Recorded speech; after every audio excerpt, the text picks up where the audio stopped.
They give to the fullback, Vick. Short pickup for Roger Vick. Anthony Henry, inside linebacker, in on the stop. There's Roger Vick in his second year out of Texas A&M. Did not chalk up big numbers as a rookie a year ago, but the Jets still high on him, and he's come on. He's improved his blocking. Second down and 8 at the 38. Pittsburgh Steelers at 2-6. While the Jets come in at 4-3-1, 2.5 behind. First place Buffalo. The hole is for McNeil, and it's quickly closed by the Steelers. The outside linebacker Brian Hinkle made the tackle.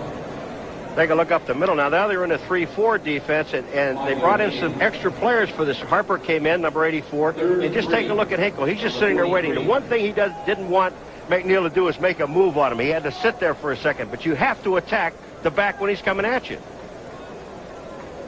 Now, what do we look for? Schuler or?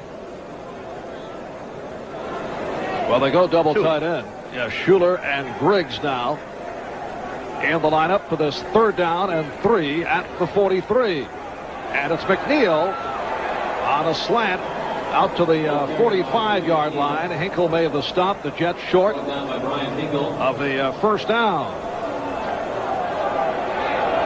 Some of the fans would like to see Joe Walton go for it.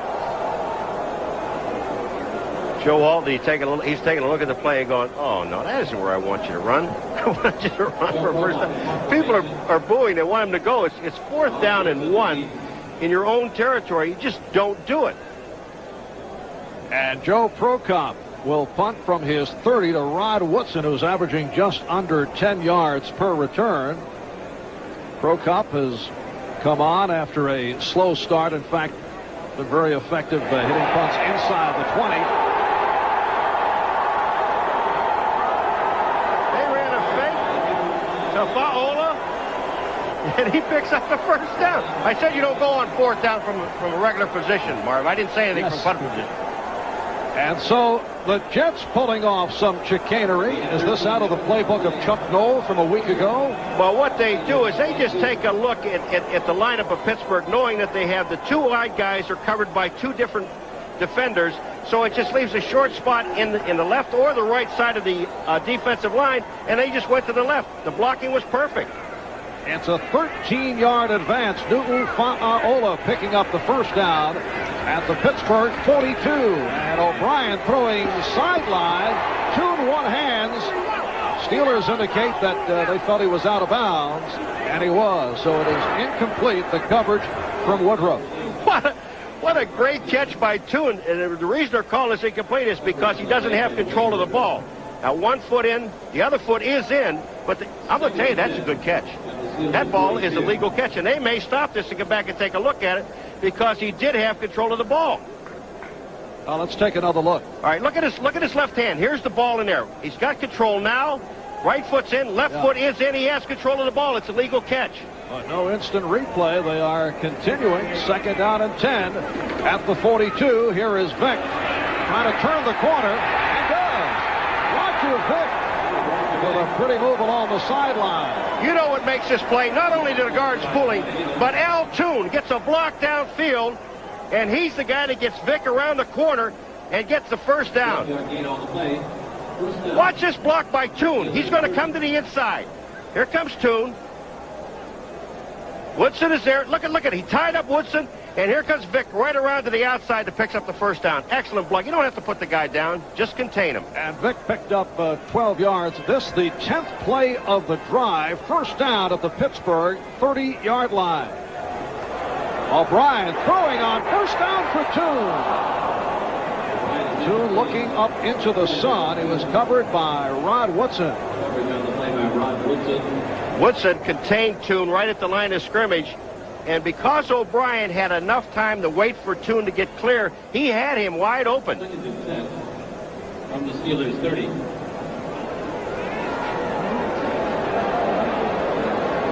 And we have received word from the replay booth that on that catch by Toon, they could not discern when Toon had control.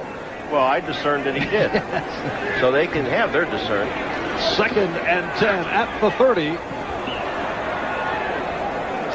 Michael Harper, the intended receiver. And there is Ken O'Brien, complete with the tinted sun visor, avoiding the glare in Miami. This suggested by Joe Namath to Ken O'Brien, who pointed out also that defensive players can't watch the quarterback's eyes. Now, in Namath's day, he wore 3D glasses. Is that correct? I hope he's not listening to this, because he's going to be mad when you say that. It is a 3rd and 10 at the 30. Johnny Hector dancing his way inside the 25. Hinkle and Nickerson on the stop. New England Patriots on a Doug Flutie touchdown pass to Irving Fryer for 80 yards. Moving in front of Chicago, they missed the extra point. Patriots continue to have difficulty in the kicking game. And Philadelphia with a 3-0 lead on Atlanta. No other scores to report on. We are early in this first quarter. And the Jets in a 4th and 4 at the 24 will go for it. 81 Griggs in motion. And O'Brien in trouble, gets it away as an open man. It's Billy Griggs for the touchdown. Are they calling in the grasp? They may be calling in the grasp on that play by Tim Johnson. Yes, apparently it will be called back. The Pittsburgh Steelers getting credit for a sack in the grasp and under control. The ruling. So they'll bring it back, and we'll take a break. We'll be back at Giants Stadium in a moment.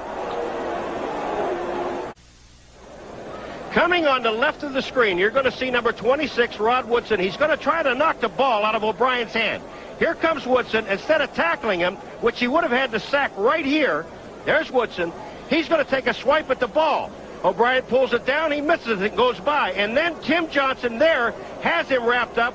The officials there reading the play. I still think he got the ball off to Griggs and should be touchdown. Very close call. O'Brien, who was not sacked at all by Miami last week, was sacked. Pittsburgh takes over on downs. Bubby Brister back at quarterback. The handoff to Rodney Carter, who was stopped by the nose tackle Scott Mercereau. New backfield for Pittsburgh off the success last week against Denver by Rodney Carter and Merrill Hodge. Bubby Brister returning after missing the last 3 games with a dislocated finger on his passing hand.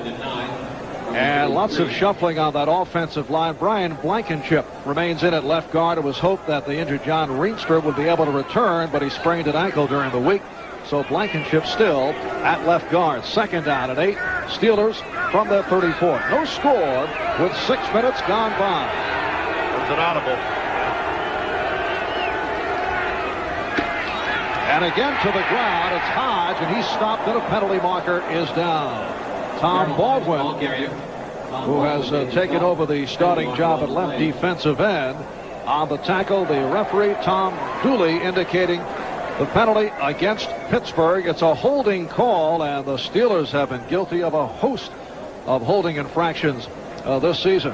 Holding, number 60 offense, 2nd down. And it was the left guard, Blankenship, called for the hold. That's Baldwin, Mercereau, Lyons up front. Last week, the rookie Paul Fraze started at the left defensive end slot for the retired Mark Gastineau. The one-time Pittsburgh Steeler Robin Cole getting the start on the left outside linebacker slot, with Alex Gordon sidelined by injury, and Carl Howard for the injured rookie James Hasty. Eric McMillan at free safety. Coming up, another sensational game, the 3 interceptions of Marino.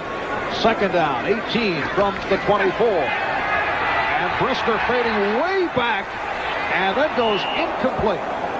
Intended for the wide receiver, Ouija Thompson. This was supposed to be a screen, Marv, and Hodge was the man that was supposed to get out of the screen. He never gets out, and number 33 is Hodge. You see him sitting right in here. Now, when he tries to get out, he can't. Brister's looking for him. He stayed in the line too long. Marty Lyons is putting the heat on. Brister had to get the ball away, but he almost threw it into the hands of the defense.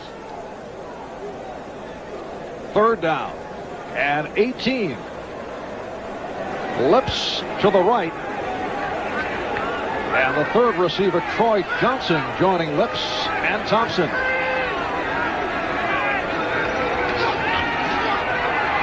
Brister with time and throws deep for Johnson. Troy Johnson inside the 15. Eric McMillan, the free safety, able to catch him. They've spotted it at the 16-yard line, a 65-yard pass play. And I'll tell you now, he just froze Booty. He being Troy Johnson, number 85. Brister was going to him all the way. Booty took the fake, and it was going to be a checkup pattern. Watch how long Brister will turn to his left now, and look, he's waiting. Now the move is being made. Look at the time that he has to throw the football, but watch how far number 42 Booty is away from Johnson. Not even close. Troy Johnson in his third season out of Southern University, a man who has the speed. The hands have been inconsistent, but everything on target just a moment ago. 1st and 10 from the 16. It's Hodge. Bumped out, could not make the turn. McMillan coming over to make the play. McMillan does come over and make the play. But the man that really made the thing work was Robin Cole. He just stayed with Carter in the back and forced Hodge to get to the outside, gave his safety enough time to get there. There is Eric McMillan. 6 interceptions, 2 for touchdowns to lead the NFL. For the second straight week last week, he returned an interception for a TD. It's a 2nd down 9. Down at the 15-yard line, so Pittsburgh on the march off that long gainer. Brister connecting with Johnson. They're now calling it a 60-yard pass play. Just under 8 minutes remaining in this scoreless first quarter. Again, Brister, well, he had the time, and then Scott Mercereau closed it off. So Mercereau with the sack, his 3rd of the year. Mercereau with the sack, but what happens, they only send 2 people down the field. You got Ouija Thompson and Lewis Lips going down. Now watch Mercereau. Look at the time. There is time to throw the ball here, but then Mercereau gets through his block and makes the play. You only sent 2 people deep and a back coming out of the backfield. It's only 3 targets. Now Charles Lockett has checked in. Lockett in his 2nd year out of Cal State Long Beach actually has been passed by Troy Johnson as the number 3 receiver. 6th defensive back for the Jets in this 3rd down 17.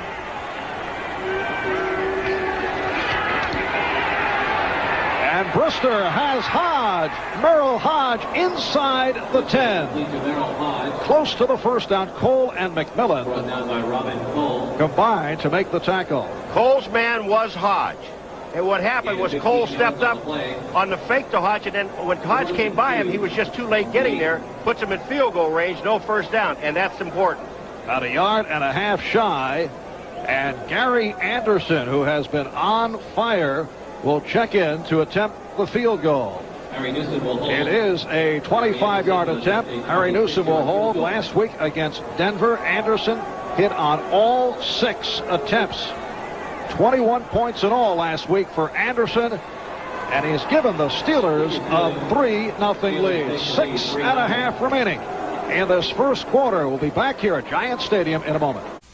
The last time the Jets and the Steelers met, December of '86, a 45-24 Steeler victory. One of 2 interceptions on the day for Lupe Sanchez. This one returns 67 yards for a touchdown. The Pittsburgh Steelers with a record of 9-0 against the Jets. They have never beaten the Steelers. 3 wins at Pittsburgh, 6 at the Jets home field, 2 here at Giant Stadium. Steelers exploding in that last meeting in the 4th quarter. A 3-0 Pittsburgh lead off the 25-yard field goal by Anderson. And here is Townsell out to the 10. Gets the block. 25. Anderson tried to play the deep of Townsell, but it did not work. I feel so sorry for that poor baby. He was going to wait on a hit, and you can't, even if you're defensive back, you don't wait on the runner to come to you. Now, there's some excellent blocks by the Jets here. JoJo Townsell. Look at how they screen everybody to the inside. Now, here comes Anderson, number 1. Watch this. He sits on his heels. Oh, excuse me. And it was Warren Williams who got Townsell out of bounds. 33-yard kickoff return. The Jets special teams have excelled once again this season. First down from the 34-yard line. Last week against Miami, the Jets very successful in kicking punt returns. Not a successful play there. Freeman McNeil, stopped by David Little, the inside linebacker, had the wraps around McNeil. Cleveland now 3-0 over Cincinnati. 34-yard field goal by Matt Barr. From the 34. Rams leading New Orleans. Sweep around our 10-minute ticker. Marv Albert, Paul Maguire from Giants Stadium. Just under 6 minutes remaining in this first quarter. Second down 10. Jets at their 34, trailing Pittsburgh 3-0. O'Brien looking sideline. Incomplete. The intended receiver, Michael Harper, covered by Dwayne Woodruff. You know, I don't know whether O'Brien's looking at Harper and talking to him now, whether they went too far or did not. But the thing about that shadow, that sunglass effect that you have on there, Marv, when you're looking from the sun into the shade, and even O'Brien said that before in a game, that all of a sudden it's almost like a blackout for a second. It is much brighter inside of that mask than it looks when you're looking into it now. And O'Brien did have success with it last week against Miami. Third down and 10. And O'Brien again incomplete. So make it 1 for 7. Wesley Walker, the intended receiver. Free safety Thomas Everett out there along with Walker. So 3 downs and out. And Prokop will come on to punt. O'Brien's really does not have the touch yet. Now watch, look how high this ball is. And Wesley Walker is up in the air, way up in the air. Gets a hand on it, not enough. But O'Brien has not been sharp. And this is Joe Prokop, who's averaging 39 yards per punt. Rod Woodson is back. You don't want to give him any running room. Rod Woodson finished second to Darrell Green of the Redskins in the NFL fastest man competition last May. And here is Woodson, but, well, able to shed one tackler. Good coverage by the Jets. And then Woodson tried to cut back the other way and is brought down across the 23-24-yard line. So Prokop with a 45-yard punt. We'll be back with Pittsburgh to the offense. This telecast is being presented by authority of the National Football League. It is intended for the private use of our audience. Any rebroadcast or other use of this telecast without the express written consent of the Jets and the National Football League is prohibited.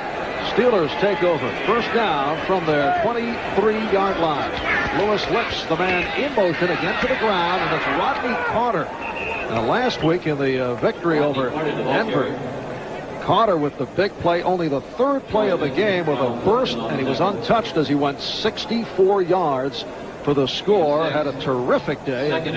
Certainly enjoying coming off that day. Returning to his hometown, a native of Elizabeth, New Jersey. And we'll talk about this offense the way of Pittsburgh right after this play. On second down and 4 is Carter. Picked up 6, just under 5 minutes remaining, first quarter. And it is Hodge, and he was stuffed by Kevin MacArthur. The one thing about the Pittsburgh offense, Marv, is that it always has been in the past a dominating offense that just knocks people off the line of scrimmage, and you run the football. There's a lot of changes in this offensive line. Things have happened in the backs and the quarterback situation. They're still trying to run basically those same plays, but not with the same talent that they had in the past, and it's very difficult. They're almost in like a learning process as they're going through the games, and this is not preseason. Well, they still use the extensive trap blocking. Chuck Noll surprising everyone last week. He was accused of not having enough imaginative type plays. And, of course, they went with all kinds of trickery last week that did work against Denver. Well, they had the first down, but the ball dropped by Carter. Now, Carter, prior to last week, better known for his pass catching, had a terrific running day, and right here dropped the pass that would have provided the Steelers with the first down. So it is the first punting situation of the game for Harry Newsome, who, as you see, leads the NFL. His net average is not so hot, but he does lead in terms of 47 yards per kick. And it's a line drive played by Townsell. And here comes JoJo Townsell. JoJo Townsend with a penalty marker down with another superb return. He leads the NFL, averaging better than 13 yards per return. He went a 53-yard punt and a good return by Townsend. White Stone on the tackle. Clip downfield, wipes out that return, and that flag was thrown way downfield from here, from in the middle of the field, back down by the 30. It was thrown from like the other 45-yard line. JoJo's saying, why are you taking this away from me? Illegal use of the hands. Number 92 of the receiving team during the run. First down. Timeout. Ken Rose, the backup linebacker, called on the penalty. We'll be right back. Put your eyes on the right-hand corner of the screen. You'll see Rose 92 blocking Little. It comes right here, and that's from behind, above, in the back, holding your hands, doing all those things. I That's think you're the officials say. spending too much time with me. The officials call first down from the 21. Roger Vick refusing to go down. The Jets with Criswell and McElroy at the tackles, Hayden and now Bingham at the guards, and Sweeney the center. Chicago moving in front of New England now, 7-6. 3-0. Pittsburgh leading the Jets. 25-yard field goal by Gary Anderson. Key play on that drive, Bubby Brister to Troy Johnson on a 60-yard pass play. Second down and 5 for O'Brien. He is now 1 for 8. Intended for Al 2. He's throwing the ball high into the sun and low into the shade. Here's Woodson now playing L2. Now watch, that's okay. You're allowed to do that. But look at how high this ball is. Woodson is there, and it's not Toone's worried about Woodson going to hit him. He knows he's going to get hit. It's just the ball are not catchable. Wesley Walker, the same problem. You got to get the ball down. They see him take that mask off. It is a third down and 5 from the 25. Hopper in motion. Brian had the time, connected with Hector off the bullet, but short of the first down, and the Jet offense has gone nowhere. The most successful play was the fake punt with Nu'u Fa'aola picking up the 13 yards. Okay, well, here's Woodson again now. He's got a man he's going to cover. Watch Woodson. He's looking, and obviously he's not looking at the quarterback's eyes, but his job right at that time, I got to believe, was on Schuler, number 82, but he picks it up. So Prokop back at his 7-yard line. Again, Woodson is back deep. 2.5 remaining in this first quarter.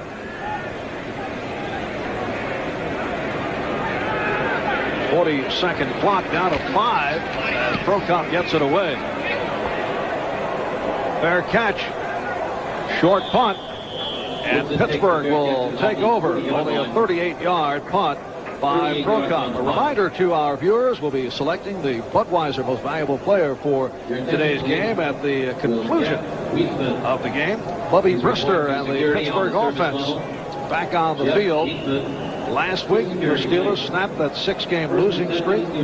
A game all uncharacteristic of the Steelers. They went no huddle, reverses by Lewis Lips, halfback pass, and surprising the Broncos. They were up 27-0 at the half. Brister throwing on first. Now look at the time. And he has a first down with Lewis Lips hit by Rich Miano. A 20-yard advance. You know, he had all day to throw the ball. Bubby Brister. Look at this offensive line. Now, there's Webster, who's been around forever. There's just a tad of holding, but you don't get caught, so that's all you're allowed to do. But look at how he gets back in there. Look at this defensive line. Brister had all day. And then what happened, Lewis Lips goes down and runs underneath the entire secondary. He was wide open. He was open coming all the way across the field. And the Steelers have a first down inside the Jet 40-yard line. Minute and a half remaining first quarter. It is Hodge to the 35. Stopped by Mercero. Scott Mercero. Kyle Clifton to line at the stop. Robin Cole, the ex-Pittsburgh Steelers. player. Here comes Robin. He's playing on the strong side. His job is to hold up the tight end, then find the ball. Once he does that, he gets back and gets into the play. Good play by the linebacker.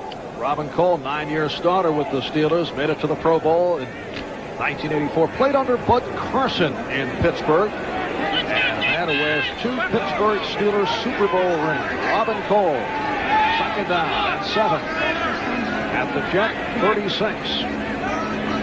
Tight end Goppert in motion. Brister again got the time and nearly picked off by Eric McMillan.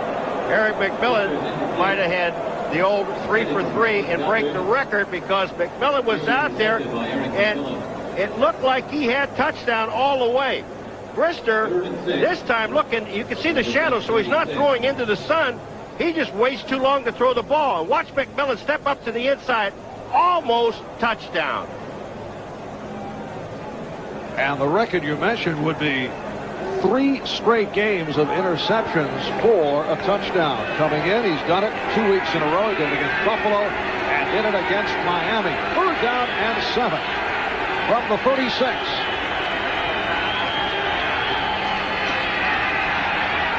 And Brister again with the time. Got a first down if he runs. Yes, he does. And some more. So Bubby Brister picks up the first down with 29 seconds remaining in this first quarter. 12-yard run by Brister. You know, Marv, this offensive line of the Pittsburgh Steelers right now, they're just doing a job totally on the Jets' front 4. Take a look at the protection here. Brister has all day to take a look around. He looks left, he looks right. Now watch what happens.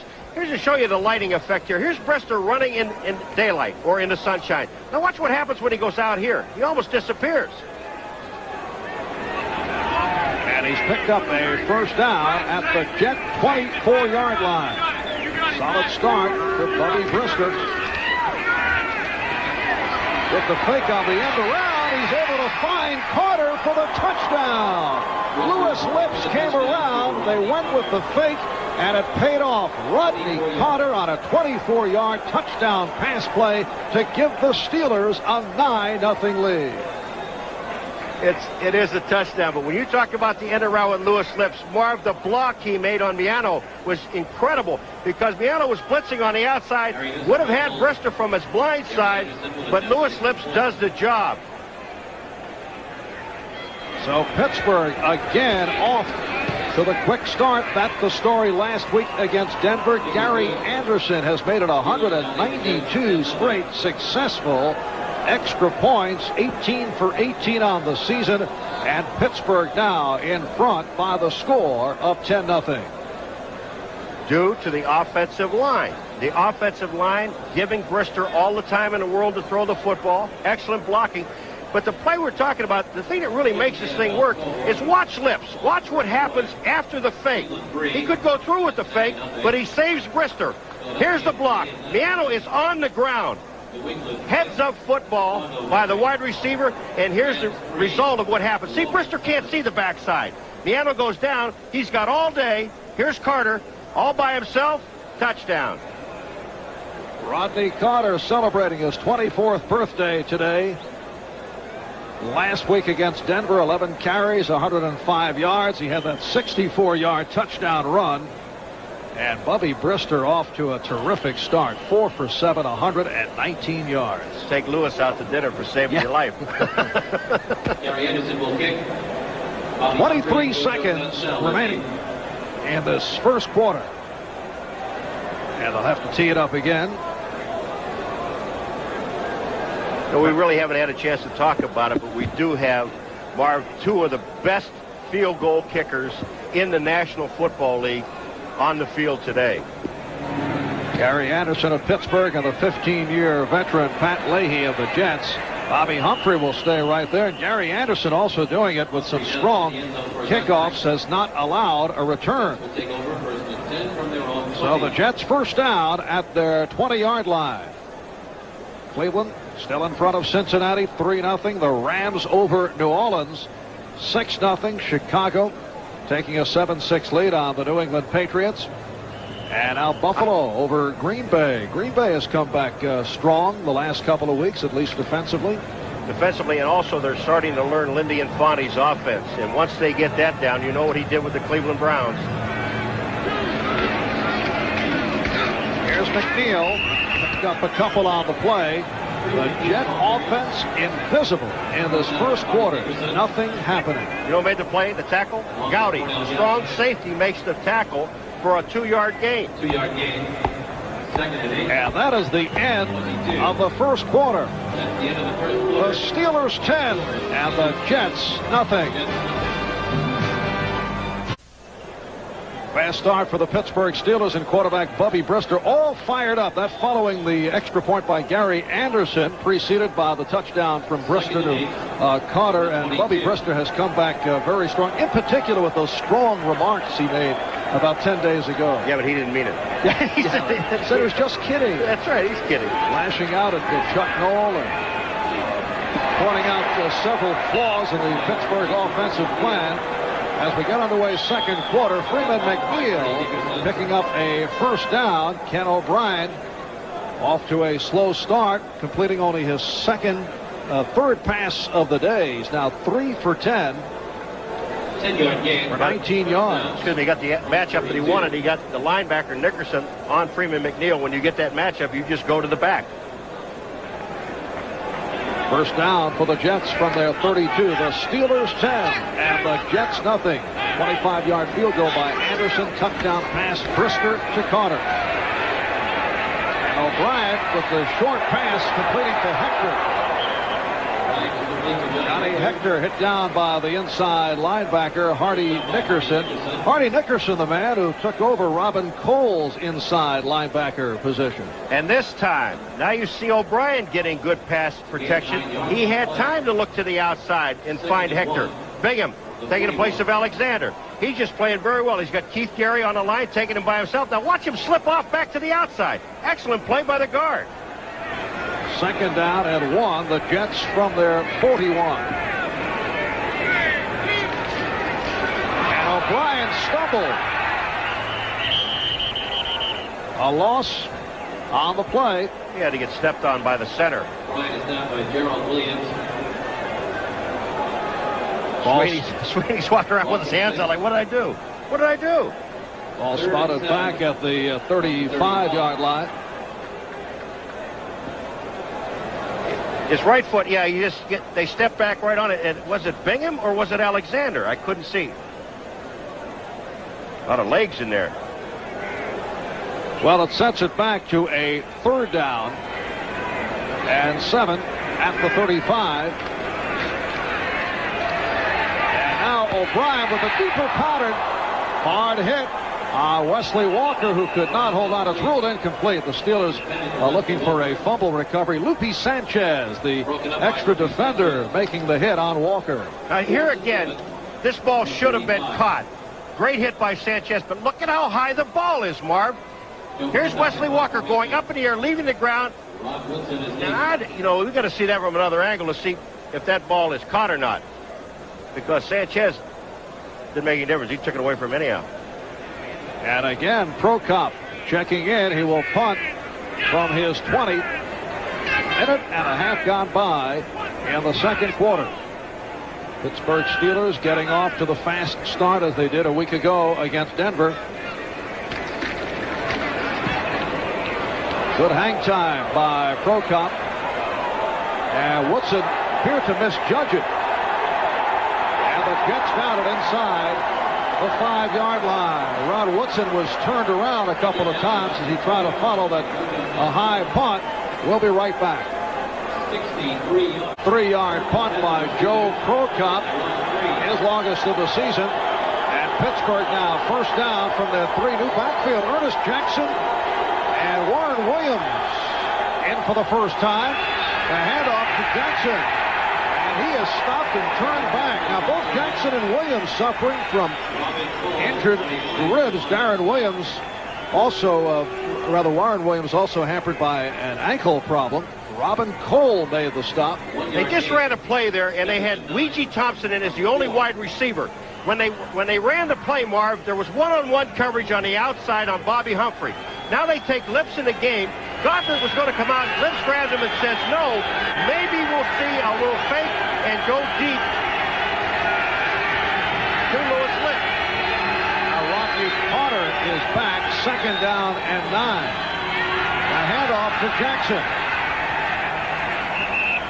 Able to find some daylight. Ernest Jackson, inactive last week because of that rib injury, was stopped by Troy Benson. And again, maybe we won't. Yes, See, I was going to point that out. That one-on-one coverage. We have an injured player down on the field for Pittsburgh. And it's Rodney Carter who is down. So Jackson picked up 5. It will be a 3rd down and 4 from the 9. Rodney Carter shaken up a moment ago, and he's being checked over on the sideline. Chuck Noll now has a backfield of Dwight Stone and Merrill Hodge. 3rd down and 4. Pittsburgh from their 9-yard line. They lead the Jets 10-0. 3 minutes gone by. 2nd quarter, and Brister by himself out to the 15 and has the 1st down. That play was called all the way. Quarterback draw play. Brister takes 2 steps back and right up the middle. Webster getting a great block at center. Just take a look at Brister. 1 step, 2 steps back, and now right up the middle. They just cave on both sides. Out, kick out. The block is on the linebacker in the middle. Benson, 1st down. 1st down at the 15-yard line, and again the shuffling of the backfield continues. Williams and Jackson are back. And here is Ernest Jackson. 2-yard advance. Troy Benson, the inside linebacker, making the stop. Earlier, Paul, you mentioned the good work by the Pittsburgh offensive line. They have Craig Wolfley and Tunch Ilkin at the tackles. Terry Long and Brian Blankenship at the guards, and the 15-year man, 36-year-old Mike Webster at center. Webster, the only remaining player from all 4 Pittsburgh Super Bowl teams. You're going to have to rip the jersey off him. 9 appearances in the Pro Bowl for Mike Webster. Here's Jackson. Ernest Jackson running well, has another Steeler. 1st down. The free safety, Eric McMillan, made the stop. 19-yard run by Jackson. Blankenship and Long, the 2 guards, got excellent blocks, and this is a draw play with Ernest Jackson. But watch what happens to Webster, number 52, the man you were talking about. Jackson's going to run into him. Now here comes Webster out in front of him. He really doesn't hit anybody. Doesn't have to. There's no one to hit. Everybody else is blocked. Webster goes downfield, never touches a soul. And it's a 1st down at the 38-yard line.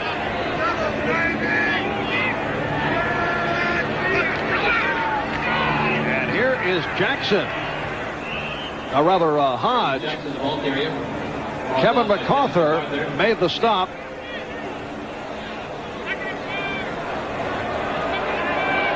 A word on Rodney Carter, sprained left ankle, and uncertain whether he will return.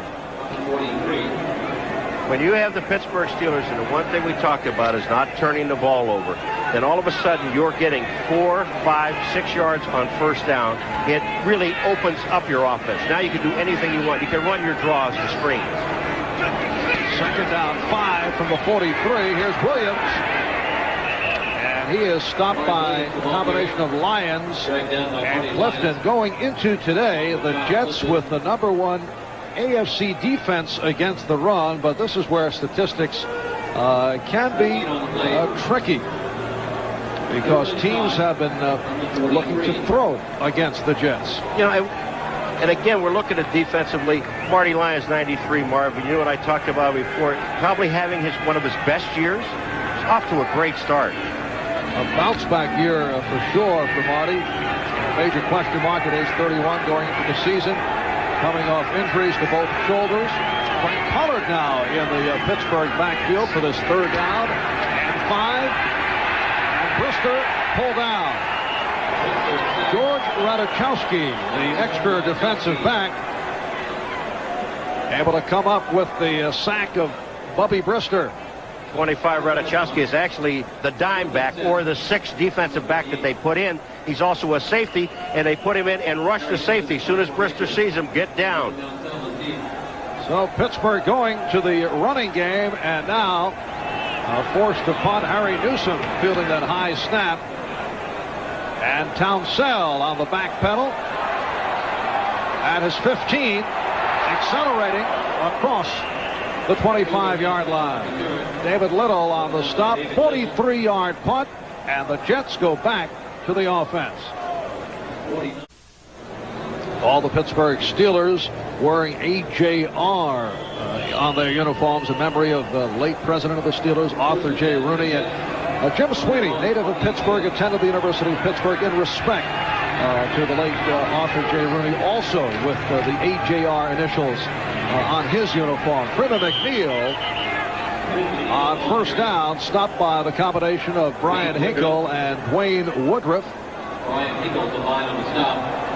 You think Sweeney can't block? He just put Williams on the ground on that last play. 1 yard gain. Second and 9. From the 27. Now Schuler and Griggs in the double tight end alignment. Second down and 9 at the 27. Pittsburgh 10, the Jets nothing. Halfway through the second quarter.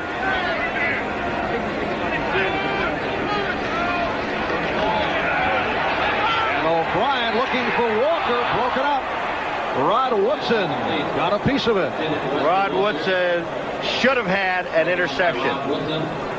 Now, Wesley Walker was open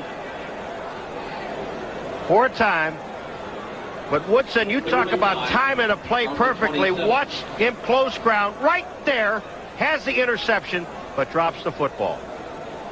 And Ken O'Brien is now 4 for 13, only 28 yards. He did complete a touchdown pass in the first quarter, but it was called back because the ruling was that the Steelers had him in the grasp and under control. A controversial call. Third down and 9. And O'Brien able to complete right at the first down marker. Billy Griggs attempting to pick it up, and let's see where they spot it. Woodruff and Woodson on the stop. He's got it. I thought Griggs was going to turn around and fall the wrong way. If he falls the wrong way, he doesn't get it. From the 37. Good play by Griggs. He did collect the first down. Billy Griggs originally made the team for his special teams play, and he has come on in other departments. When you look at Griggs at the end of this play, watch it. He gets turned around right here, and he keeps getting turned around. If he falls forward the other way, he doesn't make it. First down from the 37, and O'Brien is hauled down. Tim Johnson coming up with his second sack of the afternoon.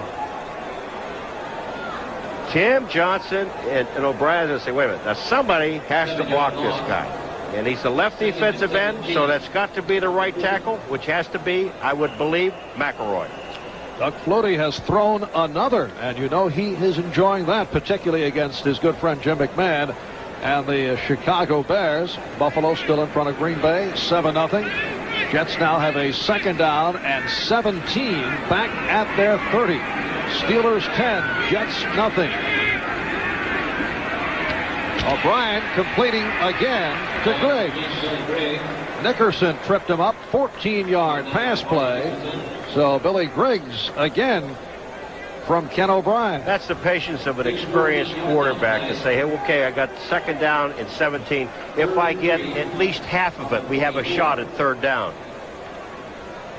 It is a third down and 3 from the 44. Now Hopper is split wide to the left side at the bottom of your screen. That is Griggs in motion. O'Brien lofting for 2. And a first down inside the 30. Woodruff on the tackle of Toon, a 26-yard pass play.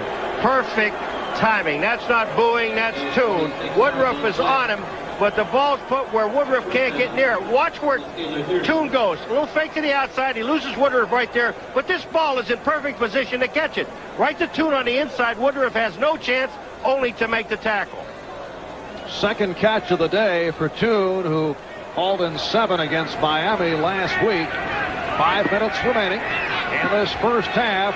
The Jets Now first down at the Pittsburgh 30. Play action with McNeil, and O'Brien with time. Threw off the mark, intended for Walker. I got to tell you right now, he looked at Toon first. If he would have looked at Wesley Walker first, he would have had touchdown. Walker was open from the time he left the line of scrimmage, and all he had to do was look to his right instead of to his left. He's looking for Toon here, and now he sees Walker, but it's too late. Walker was wide open about the 4-yard line. And the pass thrown behind Wesley Walker, who had the double coverage in the end zone. 8th play of the drive, 2nd and 10 at the 30. Now Walker to the right. And the Jets line up in a slot left. Hector in the slot as Toon peels off. McNeil off the spin. Very impressive move by Freeman McNeil. Cornell Gowdy, the strong safety, made the tackle. It looked like a total mix-up in the backfield. Was that 53 Hinkle that came in and got a piece? No, it wasn't. It was number 95 I'm looking at. Greg Lloyd. Greg Lloyd, yeah, okay. But he's the guy that when he spins, McNeil spun and picked up 9 yards on the play. Now Lloyd to the sideline as the Steelers continue to shuffle. 3rd down and 1. Out of the 21. 4:15 left in this first half. Look out, a fumble recovered by Hector. So a loss on the play. Darren Jordan, the outside linebacker, making the tackle of Johnny Hector. They will go for the field goal here, Marv. They didn't go in the first quarter. I don't know why. They saw something. They faked the punt, ran on that, then got down 4th down and 3 or 4, didn't kick the field goal. I don't know if there really is not a win factor down on the field. Above the stadium there is, but here they are now for a 42-yard attempt. So they did not go for the certain 3. Instead, Joe Walton gunning for the touchdown. But now from 41 yards out, Pat Leahy with the attempt, and he drills it right through. Puts 3 points on the board. He is the NFL's leading active scorer now with 1,135 points. The Pittsburgh lead is now 10-3 over the New York Jets. And one of the things that Pittsburgh has to do to keep their momentum is to pass the ball on 1st down and not have to wait till 2nd down, 3rd down. I think that's the surprise. Pittsburgh normally would run the football on 1st down, try to pick up 3 or 4 yards, but to throw the ball, depending again on field position. All the scores and highlights coming up at halftime. NFL Live, hosted by Bob Costas, along with Ahmad Rashad, Gail Gardner, Frank DeFord. That is just ahead at halftime with 3:27 remaining in this first half. There's Bubby Brister making his return from the dislocated finger.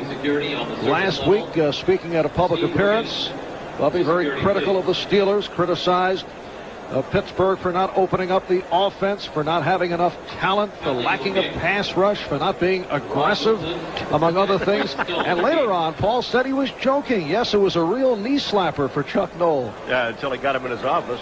It couldn't have been taped. On 1st down, the Steelers 7 runs, 2 passes. Looking at it from a positive point of view, some of Brister's statements actually may have done some good. Some of the players said it was refreshing to get some of that stuff out on the table, and then they did go out and beat the Denver Broncos, a Denver team without John Elway, but a very impressive showing by Pittsburgh. The return by Rod Woodson. Woodson getting out to the 25-yard line. All right, here are some of the Bubby Brister quotations. Too complicated. They just run the ball. Of course, every quarterback wants to go out of the shotgun, and I know Noel has not been a fan of the shotgun, but I could see there are certain reasons. Well, first of all, the Steelers are more of a run-oriented ball club with the trap plays, and he also feels, particularly against clubs like Houston and Cincinnati in his own division. It's very difficult with the crowd noise to call the signals if you're going with the shotgun because the crowd is so loud. And one of the other things about the shotgun, too, you have to look down first at the ball before you can look up downfield. Katie Dunn was helped off the field, number 80 for the Jets. Seems to be walking pretty good. It is a first down at the 26-yard line. Steelers in possession. They lead the Jets by the score of 10-3. Lips in motion. Yes, I love this. And Brister throws it to Hodge. And that will be a fumble. Recovered by the Jets. Hodge had possession, it appeared. Robin Cole on the recovery. Robin Cole, the one-time Pittsburgh Steeler, recovering the fumble of Merrill Hodge. Noel trying to tell Hodge, I didn't catch it. We'll take a look at it. Does he catch the ball? Does he have control of the ball? From that, yes, he does. Well, from that angle, I could say inconclusive. It's tough. It's also difficult to tell when it's slowed down whether he had. Here it is from this side. Does he have? Yes, he does have the ball. The giveaway takeaways, here it comes back to haunt him again. They're up 10-3. 3 minutes to go. They'll have to go sit on the ball. They give it up. Jets first down at the 25. Here's Briggs, who has become a favorite target of Ken O'Brien. Pittsburgh thought they had bumped him out, but they did not. That was David Little, but Briggs, what a great job he does. O'Brien sees him going to the outside, throws the ball to the outside where you can't get him. Sorry, I said David Little. It wasn't him. It was Thomas Everett.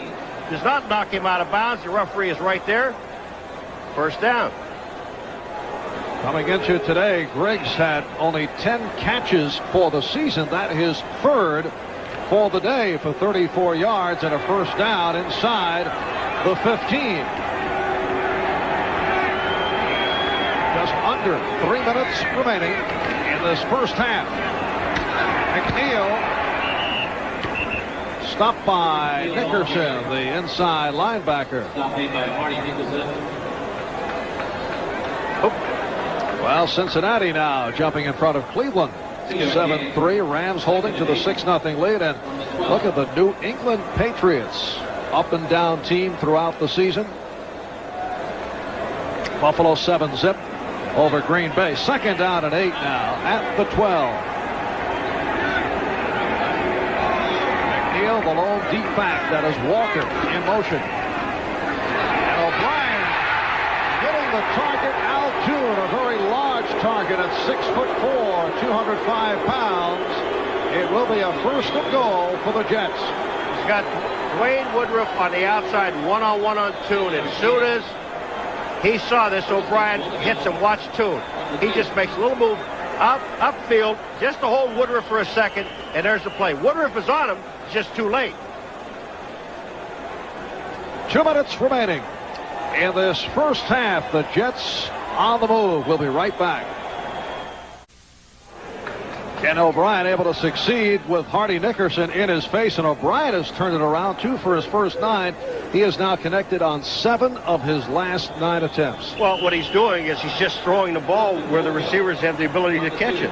Before, there was either too high, too low, too wide. Now he's hitting them right on target, especially when he gets his players in one-on-one coverage, Marv. He's going after them. And has a first and goal down at the 2 off the completion to Altoon. Now throwing end zone, touchdown. A wide open Mickey Schuler. So the Jets have come back from a 10-0 deficit, now trail by 1.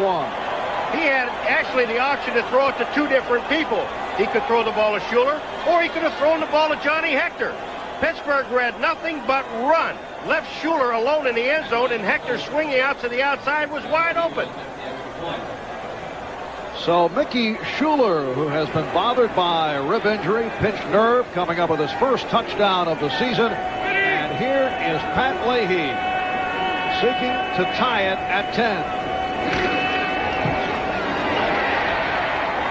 10 unanswered by the Jets. And the Jets and the Steelers, 10 apiece. strange. How many automobiles portrayed as state-of-the-art have become mere illusions of innovation. Enter the Acura Legend Coupe, named one of the 10 best cars in the world by both Car and Driver and Road and Track magazines. It is shattering preconceived ideas of what a performance automobile should be. The Legend Coupe, precision-crafted performance from Acura. Bart, when I said O'Brien had two options, watch. Hector is coming out. He's swinging out. You'll see Schuler in the end zone all by himself. But on the top of the screen, there's Johnny Hector just sitting there at the 10-yard line all by himself. You get two choices. It's easy to throw a touchdown. That was a great play. And Ken O'Brien has turned it around. He's gone full cycle in this first half. The game is now tied at 10. O'Brien now overall is 10 for 20 for 101 yards. We're watching Hector here in the isolation. Here's a fake out here, and here comes Hector swinging out to the outside. Everybody's looking inside. There's Schuler beyond the safety. That's got to be the safety's man. Touchdown. Isn't that pretty? Pat Leahy kicking it on, getting set to kick it off.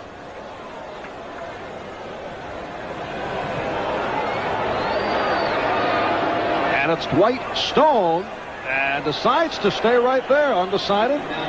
Well, he didn't catch the ball cleanly, and he decided, well, what's the sense of taking the chance? We'll get it at the 20 anyway. Besides that, I can save my body for another play. So they'll bring it out to the 20-yard line. Bubby Brister opened up in the first quarter throwing the ball, but only one pass attempt in the second quarter. And on the completion to Hodge, Hodge fumbled. Fumble recovery by Robin Cole, and it led to the touchdown drive. And let him throw the ball. He's 5 out of 8. Why not? You've got 3 timeouts. There's about almost 2 minutes to go. And the handoff to Pollard. Could not make the turn. Pollard collared by John Booty. Pollard, who's made it back from a knee injury, missed the first 4 games. 2-yard gain. And picked up 2. It'll be a second down and 8 at the 22. Here's something I don't understand. Now, if the Pittsburgh Steelers get a big play, then they're going to finally take a timeout, right? Why don't not take a timeout when there's a minute and 52 seconds, you still have 2 left, and make something happen? Don't wait for it to happen. Second and 8. With the clock running down to 1:15 remaining. Here's Hodge. And he has the first down. Rich Miano, the strong safety, came up to make the stop on Merrill Hodge, second-year man from Idaho State. He does not have the first down when the referee marked the football. It's going to be third down. It looked like he crossed the line, but he didn't. The official put the ball back. So it is just shy. It'll be a third and less than a yard. Why do you waste 3 first downs? Now we've got a tackle eligible out there. Boyle, number 77, but they're going to run the ball. Hodge getting to the line. Jets feel they stuffed it. Let's see. No, they got the first down. And they are moving the chain. So a first down picked up by Hodge as the clock continues to run. We're down to 10 seconds and counting. I got it just for a second. I know we don't have that much time, but I got to go into this thing, Marv. Why would you waste 3 timeouts? Why take momentum from your football team? They were moving the ball. Well, as you know, Paul, most coaches in the NFL are very conservative in these type of situations. That's why it was such an aberration last week when we saw the change in the offensive philosophy of Chuck Noll. Not when you only have 2 wins. Not when you have 2 wins. All right, Pittsburgh and the Jets tied at 10 at halftime. We'll be back after these messages from your local station.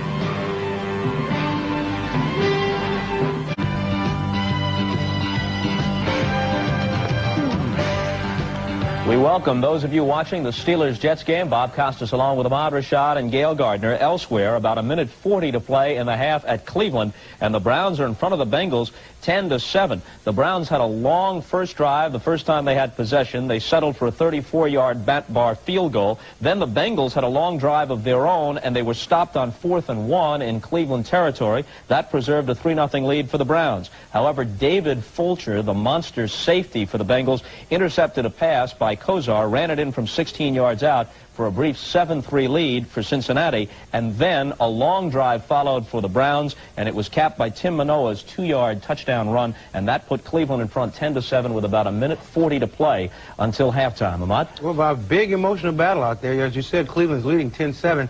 But, you know, it's one of these games where the defense is playing very well for both teams, but with both these teams having Boomer on one side, Bernie on the other side, there's going to be a lot of scoring in the second half before this is all done with.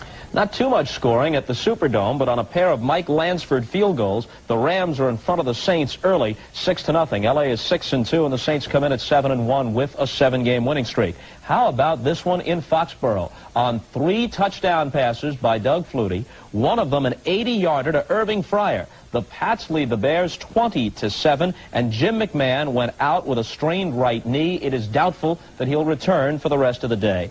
The Bills and the Packers, and Buffalo leads this one 14-0. They're coming up to halftime in that game. And in the game you're watching, of course, the Jets and the Steelers tied at 10. Gail has some thoughts on that one.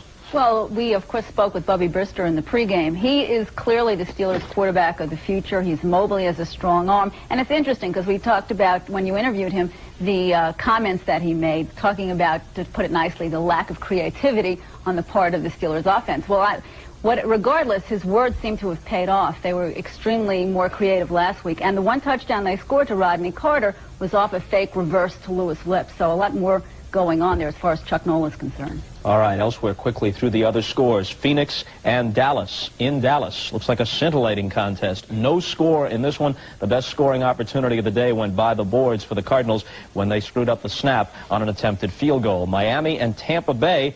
Well, Marino isn't doing much. Neither is Joe Ferguson, playing for the injured Vinny Testaverde. Remarkably, a scoreless tie halftime in Tampa Bay. And Philadelphia leads Atlanta 10-7. They are just a few seconds before halftime in that one at the Vet in Philadelphia. When we come back, Frank DeFord on the origin of the forward pass. He goes back 3/4 of a century when we return right after this.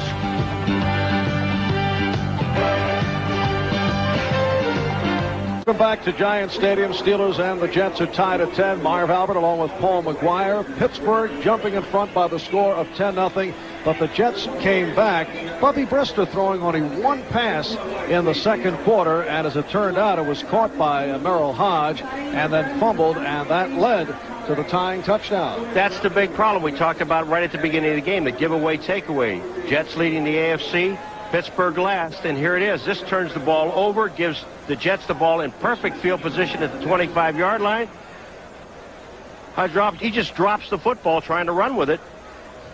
And it was former Pittsburgh Steeler Robin Cole on the recovery, and it led to this, the touchdown pass. To Mickey Schuler in the end zone, his very first of the year. Isn't that amazing? Mickey Schuler has had some injury problems in recent weeks. Billy Griggs has been a major part of the offense today. Griggs was first signed for his special teams play and his blocking ability, but as the second tight end, he's come up with 3 receptions. And the one thing about the Jets that you have to love is the fact that they didn't get away from the things that win football games for them, and that's throwing the ball. And a well-played first half. Only 1 penalty assessed on each team. Time of possession, even. O'Brien did come on in the second quarter. 8 for 11 in the second quarter after the poor start. But the passing yardage, when you take a look at the Jets, 81 yards passing, not indicative of what O'Brien was doing at the end of the second quarter. Brister and all was 5 for 8, 118 yards. And we're set for the second half kickoff. Sponsored by Budweiser, the king of beers. Pat Leahy will have to tee it up once again. Steelers come in with a record of 2-6. Beat Denver last week, 39-21, to snap a 6-game losing streak. Their longest since back in 1969. That was Chuck Noll's first year as head coach. Rod Woodson on the return, getting across the 35-yard line. Tripped up by Kent Rose. How about the penalties in this game? That's amazing with these two teams as hard as they hit.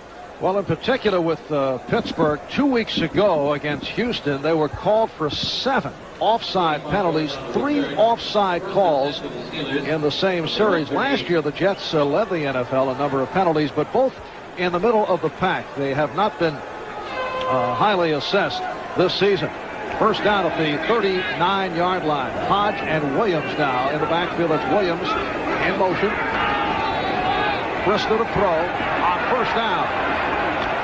And it's broken up. Carl Howard, the right corner, keeping it away from the 6'6" Ouija Thompson. Again, you notice the amount of time that Bubby Brister had to throw the football. He had all day to throw the ball, and he picked the one receiver that was covered. Webster at center, Blankenship and Long at the guards, Ilkin and Wolfley at the tackles. Bubby Brister, in his 3rd season out of Northeast Louisiana, has a 2nd and 10 at the 39. The handoff to Hodge. And he is snapped up by the free safety, Eric McMillan. Eric McMillan had a running conversation last week with Dan Marino. He likes to chatter. The Jets are trying to tone him down a bit. Well, as long as he's playing this well, let him talk all he wants. He feels extremely well, and that's for just about a 1.5 yard gain. Let him talk. Of course, the offensive players do not share that point of view. 3rd down and 9 at the 40. Now Pollard and Hodge in the backfield. Brister avoiding the rush. And taken down by Robin Cole. Now, the beginning of this play looked very well for Pittsburgh. There was a full-scale blitz on by the New York Jets, and they stayed in and protected Bubby Brister. But the best part about this was the defensive secondary for the Jets. Just no place to throw the ball. Look at Brister. It's not collapsing on him. Even though Marty Lyons is there, he's behind him. Robin Cole did not take the fake, made the play. So the Steelers in punt formation. Newsom will punt for the 3rd time, but first the penalty markers are down. Brian Blankenship moved. I think it was Blankenship. Was it Blankenship? No, maybe not. False start. 81 offense. What's that? No, it was the other tight end, Hinnett. From the 35. Backup tight end Mike Hinnett called on the penalty, so Newsom now from his 20. And just did get it away. Pittsburgh has had all kinds of difficulties in the snap department. Council with the short return, a 47-yard punt, 3-yard return. Hardy Nickerson on the tackle. Zordich almost has it. You're just taking too much time. Bobbles the ball, but watch Zordich. Just between his arms. 47-yard punt. Pittsburgh has gone through several snappers. They're back to the veteran Mike Webster. Blocking and snapping have been awful, and it's cost the Steelers. They had a couple blocked by the Oilers 2 weeks ago. First down at the 20. The Jets back to the offense. And here is Vick. And he lost on the play. Nickerson making the stop on Vick. This is a tremendous play by Nickerson because he had Haight coming out to block on him. He had the big guard in front of him, got rid of Haight, and made the play. And that's for a loss. From the 19. You see Nickerson here. Take a look. You're going to see Haight come out, number 79, and try to make the block. He's there. Nickerson throws him on the ground, fights through, gets Vick for a 1-yard loss. Great play. Hardy Nickerson out of the University of California. They called him the hardware man in college because of his, he says, because of his hard hitting. 2nd down, 11. Again, it's Vick.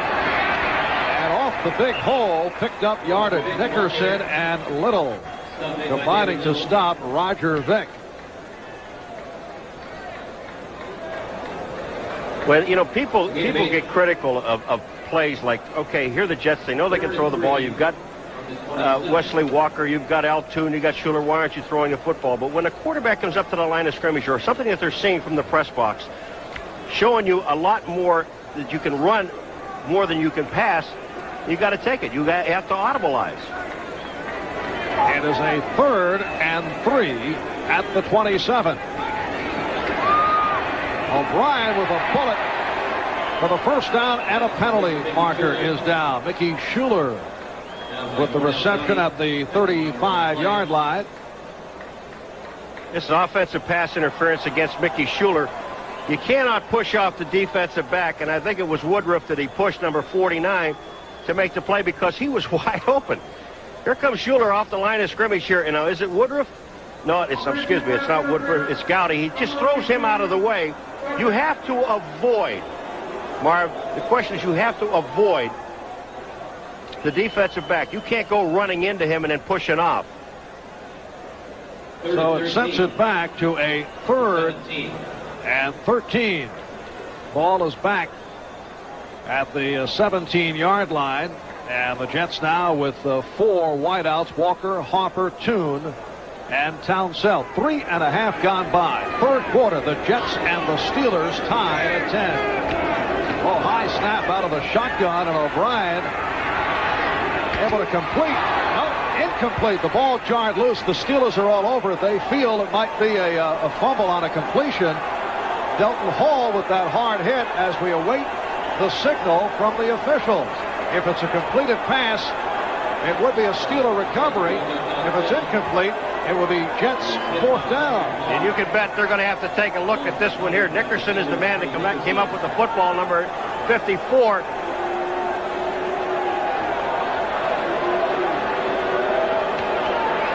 Now, what are they going to say here? First of all, the high pass from center from Sweeney. O'Brien steps up. And the question is, was this caught? You bet it was. And this is just a great hit in the defensive secondary by Hall, number 35. It's first down, Pittsburgh. You bet it is. That was a completion. And that is what the call is. Apparently they did check it out on the instant replay. Joe saying he didn't have possession of the ball, but yes, he did have possession of the ball. Look at this. It's right in his stomach, and you're going to see now he starts turning to run with the football. When he does that, Hall nails him. Not reacting to the call, but it is a recovered fumble by Nickerson. The hit by Hall. The Steelers take over, first down at the Jet 25-yard line. Play action. And Brister finding the room. Oh! And walloped by Kevin MacArthur. Stripped the ball. A hard hit by MacArthur.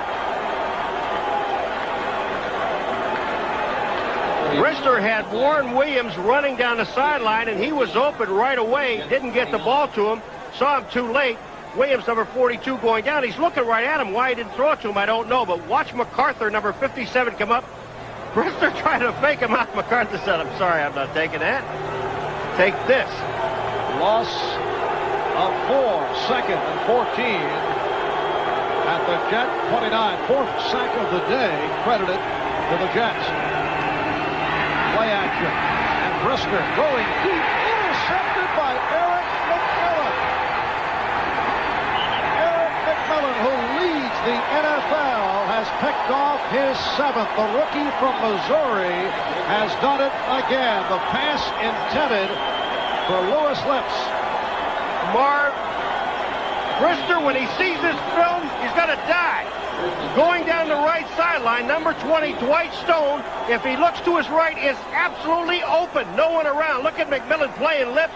He's playing center field, picks it off, trying to get another touchdown. That isn't going to happen. But if Brister sees it, we'll be back. We'll show you it again. Jersey Meadowlands, beautiful, crisp fall afternoon. Temperature at 45 degrees. Marv Albert with Paul Maguire off the intercept by Eric McMillan. The Jets have taken over. O'Brien trying to connect with McNeil, going incomplete. Nickerson on the coverage. That interception by Eric McMillan, a Jet rookie record. 7 for the season for McMillan. And Brister never sees McMillan. McMillan's just playing center field. He thinks he's got Lewis Lips wide open in the end zone. He just doesn't have him. But that, the second time in a row, they ran the same play. The play before that, they had Warren Williams 42 open. That time, on that play with the interception going down the sideline, they had Dwight Stone open. He missed them both times. 2nd and 10 from the 28. Walker in motion. O'Brien, incomplete. Intended for Schuler. Covered by Nickerson, and we've been calling the name Hardy Nickerson all afternoon. He's all over the place. The first play from scrimmage, he covers McNeil going out in the flat. Second play from scrimmage, now he has the tight end. They're taking him off the field. I'd leave him on there. Play him at safety. 3rd and 10 now at the 28-yard line. Jets and the Steelers tied at 10, all the scoring in the first half. 4.5 gone by. In this third quarter, now Toon is split wide left side. O'Brien looking that way and then goes shorter range for Schuler. Makes the shoe-top catch close to the first down marker. Hinkle on the coverage, and the ball is spotted short of the first down. And a Steeler has hurt. Tim Johnson, the left defensive end, is shaken up. Tim Johnson was back there rushing the quarterback, but that throw to Schuler, if the ball is higher, it's a first down. Here's number 78, Johnson coming over the top. He just looked like he went back on his back, and maybe you get the wind knocked out of him when you land that way, just flat. Nice catch by Schuler, but short of the first down. Tim Johnson, the injured Pittsburgh Steeler. Now you're going to see what happened to Tim Johnson. Now Mike Haight is underneath him, and Johnson tries to jump up over top. Haight cuts his legs out, and he just falls right on his back. You can see him just wince as soon as he hit the ground. And Johnson is still on the field. Second-year player from Penn State. A starter the last 5 games as a rookie a year ago. Primarily saw action when the Steelers were in the 4-3, and they're calling for the stretcher. He landed right directly on his back. And he has been in the midst of an outstanding day. 2 sacks for Tim Johnson. But this obviously does not look good. Tim Johnson headed off. Jets and the Steelers tied at 10. We have 10 minutes, 13 seconds remaining. Third quarter. When we resume, it's a 4th down play for the Jets and a punting situation. Check of the scoreboard. Cincinnati and Cleveland now tied at 10 in the third. New Orleans with a 7-6 lead on the Los Angeles Rams. And New England pulling the surprise. They lead Chicago 20-7. 3 touchdown passes for Doug Flutie. And Buffalo extending to a 21-0 lead on Green Bay in the third quarter. Great defense in Buffalo. Great defense. Well, the Jets found it out a couple of Monday nights ago. Bruce Smith having himself a very enjoyable visit to the New Jersey Meadowlands. How about Miami and Tampa Bay? No score in the third. This coming off Dan Marino throwing for 521 yards against the Jets last week, although he was intercepted 5 times. Is he playing? I didn't see any Check that out carefully. Yeah. Tim Johnson. So now Tim Johnson, the Pittsburgh Steelers left defensive end, being taken off via the stretcher, and as soon as we get a report, we'll pass it on.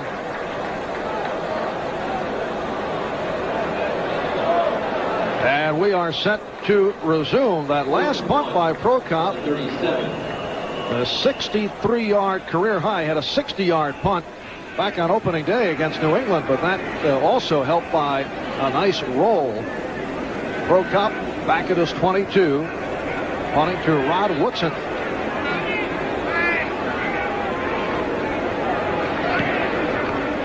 And again gets the good hang time.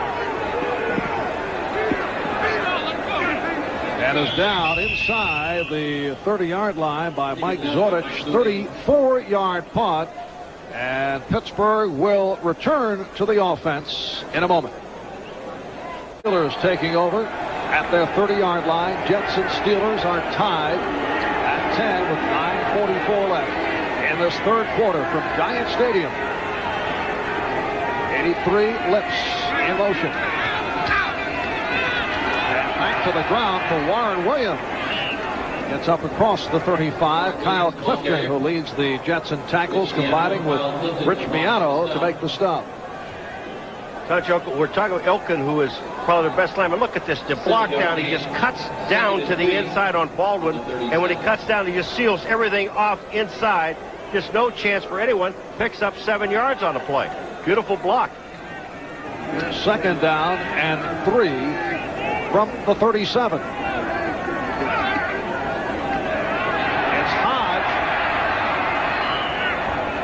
To make the turn, run out by Mercero and Clifton. Later word on Tim Johnson, who was taken off by stretcher just a moment ago. It was called a lower back sprain. That's good news. Good news. Look at Elkin one more time. Now he blocks down inside again on Baldwin. He actually misses Baldwin, but watch what he does. Good tackles, comes back up and gets him again. You miss a guy, don't quit. Get back up. Steelers now 3rd and 2 from their 38. Pollard and Hodge in the backfield. Bubby Brister and the Steelers going to the running game. After Brister came out throwing in the first quarter. And now will throw. And completes and has the first down. Troy Johnson, who hooked up for a 60-yard pass in the first quarter with his second catch of the day. John Booty able to run him out. First down for Pittsburgh. Miano had him tackled, had Johnson tackled, and that would have not been a first down. Close to it. Coming right across the middle. See Johnson right there, number 85. Miano right here. Now it's on the line, and that's where the first down is. He actually, before the first down here, Miano misses him. Johnson picks up the first down. So Brister is now 6 for 11. 128 yards. First down at midfield. Lips again in motion. Brister was looking that way. Looking for Lips deep. Lips in a foot race with the left quarterback, Bobby Humphrey. I don't know if there's a wind down there or not with Bubby Brister or not, but he just threw that ball 63 yards in the air. Lips got to slow down. I don't think he thought he could get it there. Second and 10. Number 48. Well, there's a flag on the goalpost. I don't see any wind there. He just laid it out. Bubby making it back from the dislocated finger injury. The Pittsburgh coaches say that he threw with good velocity throughout the week. The only question, his timing. It's the middle finger injured against the Cleveland Browns. Second down and 10 from the 48. Here's Hodge. Merrill Hodge making his first NFL start, picking up short yardage. Cole and Benson on the tackle. Robin Cole on this side. He just seems to get in the way. He's being blocked by Hennett right here. Cole steps aside. Actually, Hodge ran over him, but he slowed him down and saved the first down. Robin Cole wore number 56 as a member of the Steelers, and then out of respect for the retired Lance Bell, declined number 56, wearing number 90. That's the number he wore in college at the University of Pittsburgh. Third down play, 3rd and 4. Brister on the run. And has the first down. Well, Bubby Brister running well and has picked it up. Cole and Booty on the cover-up. Cole actually makes the tackle on this play, but it's very difficult for a linebacker coming up like that because you do have a responsibility. When Bubby Brister cocks his arm back to throw the ball, that's what held Robin Cole to stop him from getting a first down, and it enabled Pittsburgh to pick up the first down. It is a first down at the Jet 40-yard line. Just under 7 minutes remaining in this third quarter. The Jets and the Steelers tied at 10. It was 10-0 Pittsburgh at one point. Warren Williams rookie from the University of Miami, stopped by Baldwin and Clifton. Tom Baldwin made a big hit last week on Dan Marino, perhaps the most authoritative hit of the game, which forced an interception. Swing around the 10-minute ticker. Cincinnati and Cleveland now tied at 10 in the Battle of Ohio. Buffalo maintaining the 21-0 lead. Dallas leads Phoenix. Well, the score, Miami in front of Tampa Bay, 7-0. Second and 8 at the 38. Brister off the deep drop was looking for Hodge. Hodge covered by the linebacker Kyle Clifton. Brister threw the ball where he was supposed to throw it, in the ground, because Clifton was there. Right here, we pause briefly for station identification. This is the NBC Television Network. This is WNBC TV, New York. Back at Giant Stadium, Marv Albert, Paul Maguire. I was so excited when I was told I'd be working with Maguire, but I thought it was Al. He doesn't know how to spell his name. He spells it MC, and that's wrong. I see. Just under 6 minutes remaining in this third quarter. Tied at 10 again. Brister in trouble. Throwing on the run. Incomplete. Intended for Lips. Covered by Humphrey.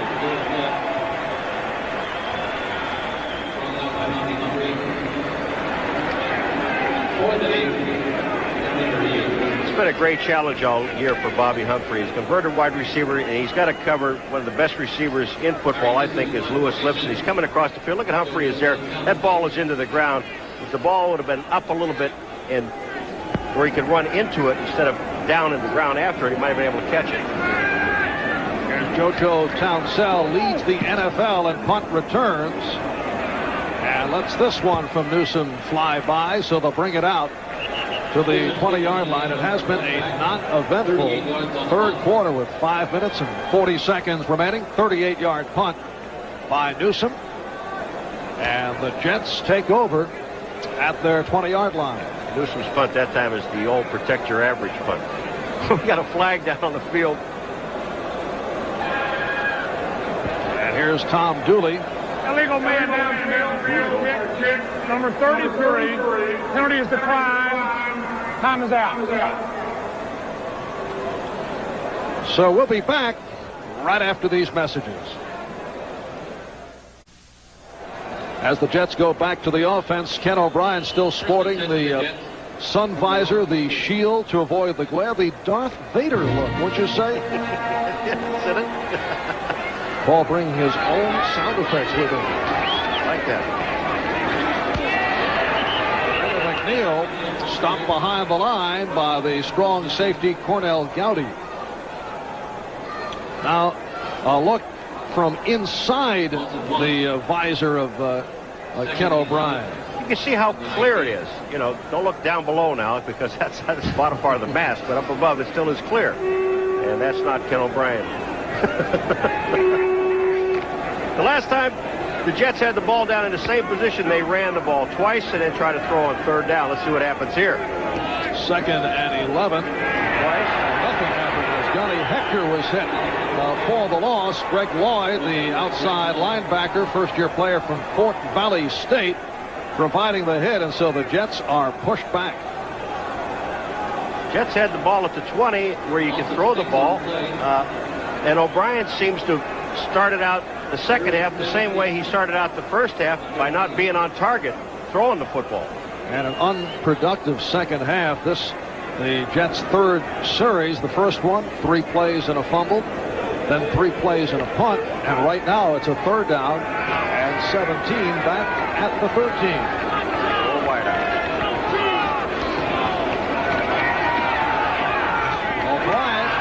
Complete, intended for Townsell, who took a hit from Woodson. Rod Woodson, the outstanding right cornerback, with the hit on JoJo Townsell. I think I would find out where Woodson is first. Then I'll look somewhere else to throw the football. Look where O'Brien throws it. Here comes Woodson to the inside. Townsell should have caught the ball. But don't throw it in that man's territory. And Prokop now will kick from the end zone. Woodson in his second year out of Purdue. First-round draft pick. He was a holdout. Actually completed what would be considered his first full season in the NFL just last week. Short punt. And Woodson dropped it. The Jets have recovered. It will be Jet ball. A 42-yard punt. And John Booty on the recovery. There he is, number 42. Woodson did the smart thing. And there's got to be a lot of wind up there. Look at Woodson's going to fair catch this ball about the 45, but he tried to catch it over his shoulder. Now, that might have been the wind that took it away, but the Jets were down there to recover. And here we go back again. Turnovers. Pittsburgh leads the AFC. They're giving the ball away. So first down at midfield. O'Brien for 2. It's inside the 45. Hinkle making the stop. Earlier, Woodson had difficulty with a high arcing Pro Cop punt deep in his territory. He tried to catch 3 of them so far today over his shoulder, which is a tough way to do that. Fourth catch of the day for Tune for 55 yards. Picked up 8, second down and 2 at the 44. The Jets and the Steelers tied at 10. 3.5 remaining in this third quarter. 81 Briggs in motion. McNeil picking his way for the first down, gets to the 40. Now we're set for an update. Let's go to Gail Gardner at NFL Live. All right, Marv, finally some points on the board at Tampa Stadium after a Lars Tate fumble. Dan Marino, 5 yards to Mark Clayton at the back of the end zone. Miami leading Tampa Bay 7-0. Let's go back to Marv and Paul in New York. Thank you, Gail. And the Jets now first down at the Pittsburgh 29-yard line. Vick and McNeil are the running backs. Walker to the right, two to the left. McNeil picked up a high, picked up a couple on the play. Greg Lloyd was all over him along with Brian Hinkle. You can't overemphasize the fact that, and I'm not belaboring the point of turnovers. This is the thing that's really made Pittsburgh 2-6 going into this game. Marv, they just turned the ball over too many times. And after they've done something great, they held the Jets for the second time in the second half. They would have had great field position at about the 43-yard line going in and then turned the ball over. Second down and 9. Intended for Tune again. Thrown too high, and Tune did not make the catch. How tall is Tune? He's 6'4", isn't he? If he was 6'12", he couldn't have caught that ball. 3rd and 9. Look at Cleveland. Al can also sky. He can go up in the air. And Buffalo still with the 21-0 lead. Dallas now in front of the Phoenix Cardinals 10-0 in the third. Oh, Miami scored again. It's a third down and 9. 2 minutes left. Third quarter.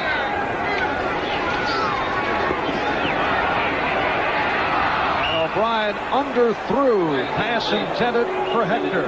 What is the third down conversions for the Jets? Because they went into this game at a 45% clip on third down. Are they even close to that? Paul putting pressure on Mr. Stats. Elliott Calvin We can handle it. on air. Go get it, Elliott. All right. 2 of 12? You asked, you got it. That's not 45%, is it? Let me figure that out. 2 of 12?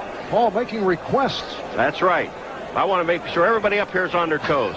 So we'll all stand for a while. Yeah. Thanks, Paul. Okay. Here's Rod Woodson back at his 10, and Joe Prokop running from midfield.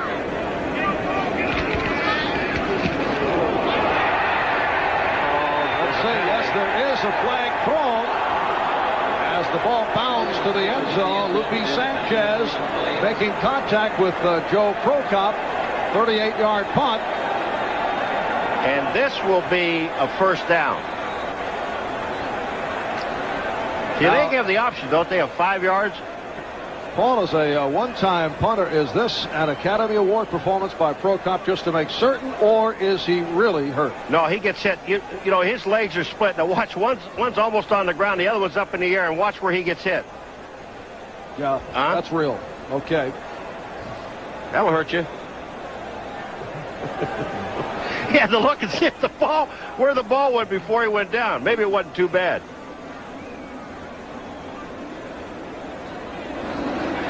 Look at this, Marv. It's really funny, though. He really does get nailed with a helmet right here. But watch what he does. He gets. Oh, let me see where it is first. Okay, really now let's. Funny. Okay, now fake. It's a riot, Paul. Running into the kicker. Defense. 5-yard foul. 4th down. Only 5-yard foul. It was not flagrant. It was running into the kicker as opposed to roughing the kicker. And so it's a 4th down play. 4th and 4, and the Jets will go for it. A decision applauded by a good portion of this crowd. Here's O'Brien going for Wesley Walker. And a flag now. That's a pass interference on Dwayne Woodruff.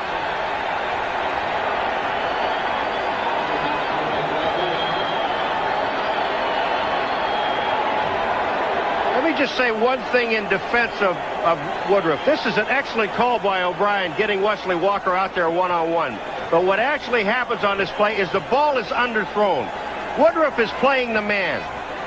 When Wesley Walker turns to come back to the ball, Woodruff has no choice but to run into him.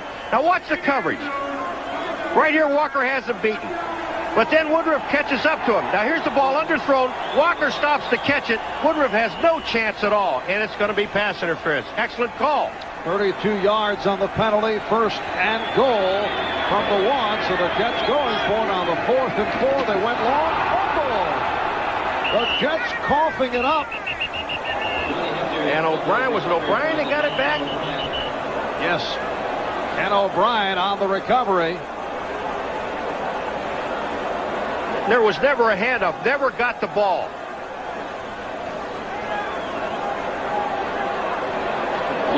Just take a look at the handoff here. The ball was tipped on the way through by Vick. He actually knocked the ball out of O'Brien's hands. Here it comes. We'll see Vick here. Watch as he hits the ball, and the ball is in front now. There's just no chance for Hector to get to the ball. And O'Brien heads up, goes in, risks his life. Has a 2nd and goal from the 2 before Hopper in motion. Short setup. Pass intended for McNeil. Covered by Nickerson. Nickerson covers everybody. He's all over the field. Hey, they may look at him at safety. And the reaction of Joe Walton. 3rd and goal from the 2. Players say that Walton more relaxed, more patient than in the past. In fact, handled the combination of Mark Gastineau's departure and that bad loss to Buffalo a week and a half ago extremely well. The end result, the dramatic win over Miami last week. Right here, Walton Jets, and the Steelers tied at 10. 3rd and goal from the 2. Handoff for Hector, and he takes it home.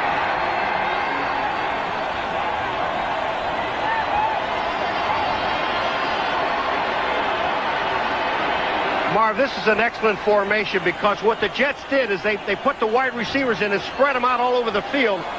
And they get Pittsburgh in 3 down linemen playing pass coverage. Hector, the only man in the backfield. And really all you have to do is screen these people and you got touchdown. And now Pat Leahy will attempt the extra point. And Ryan will hold. So the Jets have come from behind to take the lead. And the Jets with 17 unanswered points. After the Steelers went in front by the score of 10-0, the Jets now lead at 17-10. You see, you don't really see it from this angle, though, that everybody is up front. They're blocking one-on-one. So you have each offensive lineman has a particular man to block. Normally on the goal line, they've got people bunched inside, where if you're going at the point of attack, you can't. Here's Walton looking at it again. But you can't block everyone. This way, if you spread it out, get the defensive line into 3-2 basic defense, you have 5 linemen on 5 people, and you can block them one-on-one. Johnny Hector with his 5th touchdown of the season. See, take a look at here. You've got basically one-on-one blocking, so they just caved everything to the inside. No chance for the safety to get up and force. You got touchdown. Hector whipping by Aaron Jones. And the Jets by 7. 8 plays, 52 yards.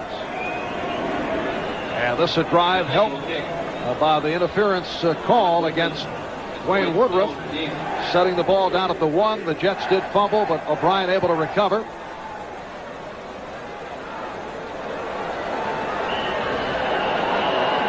And a report from the Jets that punter Joe Prokop, who was run into, is all right and will continue to punt.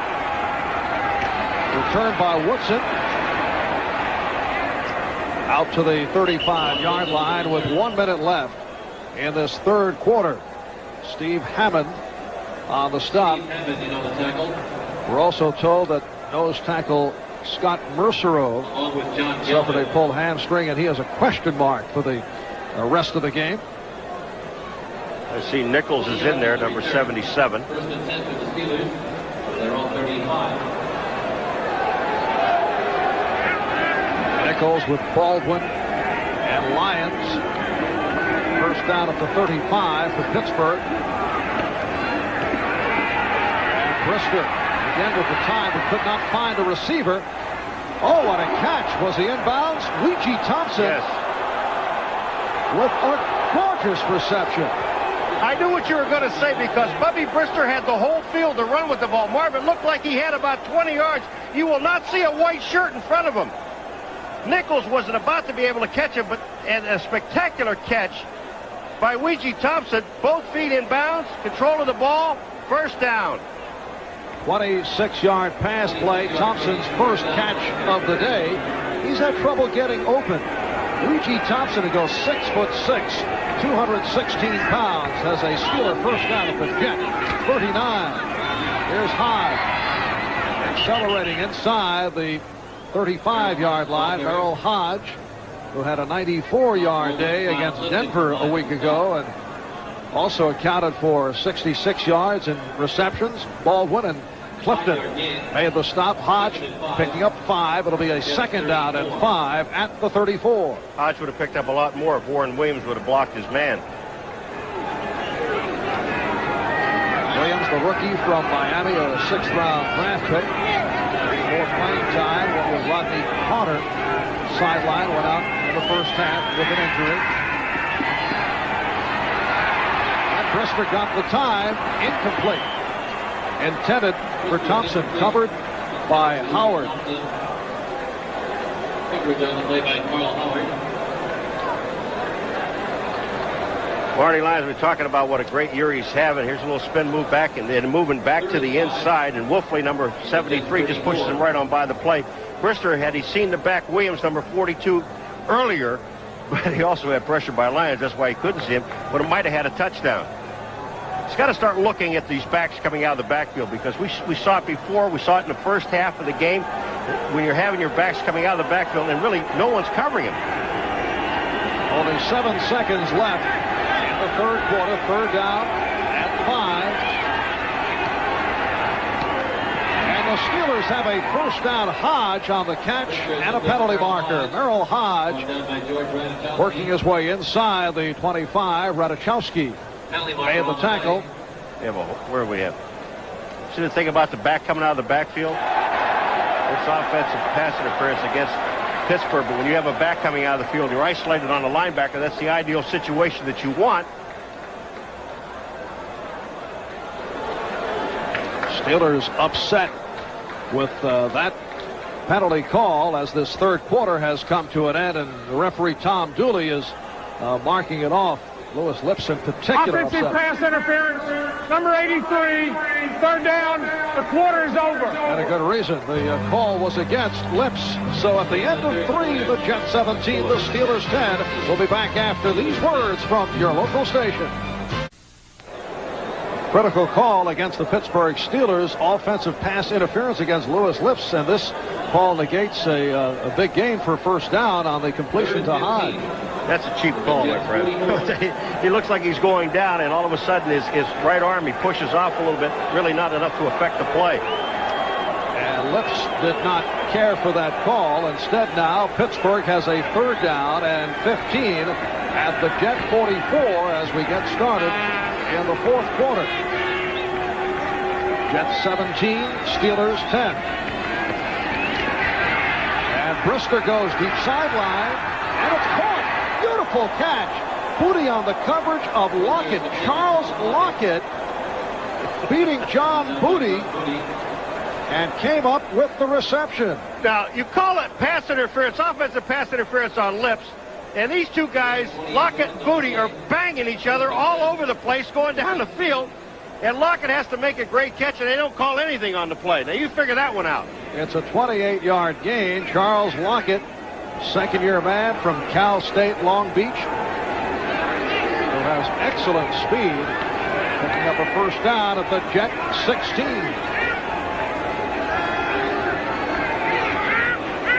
Hodge with the big hole.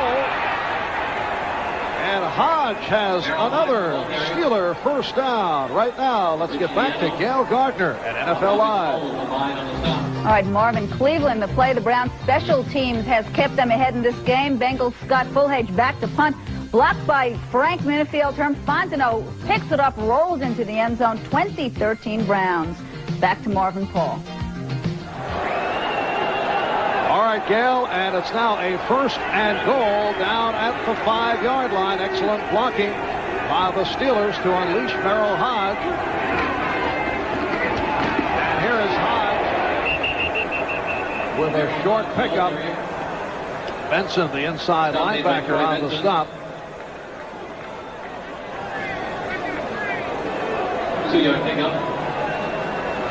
Looking back at the third quarter, the only score was right at the end of the quarter when Hector ran it in from 2 yards out. If you look at those stats, Marv, who would you say would be winning at this point? I mean, without knowing the score, it's got to be Pittsburgh. It's not true. And now Pittsburgh again announcing Jim Boyle, a tackle as an eligible receiver. But first, the Steelers have called for a timeout. When we resume, it'll be a second and goal from the 3. Marv Albert from Giants Stadium with 2 minutes gone by. Fourth quarter, the Jets with a 7-point lead on Pittsburgh, with the Jets second and goal at the 3. The Jets with 6 defensive linemen in there now for this goal line stand. Baldwin, Mercereau, Lyons, Goralchek, Nichols, and Fraze. Goralchek, recent addition to the squad. And Hodge is stopped. Nichols, number 77, on the tackle of Merrill Hodge. Snagged up by Mark Goralchek. Goralchek was also in there, number 74. I think he's the man that makes the initial stop. Goralchek, 74, just coming down the line of scrimmage, and bang, he hits Hodge there. Nichols gets on the play. That's why you have 6 defensive linemen. If you got 6 defensive linemen, the only place to go is wide. Bootleg, any kind of a bootleg. And it's now roll out. Third and goal from the 4. Lockett is split wide left side, Lips to the right. Pollard in motion, and a timeout call. Penalty marker is down, but it's a delay of game. Wolfley moved, number 73, and he knew it. Once you get down and your hand down on the ground, you can't pick it up again. He picked it up and tried to set. The official was right there, and then Bubby Brister tried to call timeout to save the penalty, couldn't get away with it.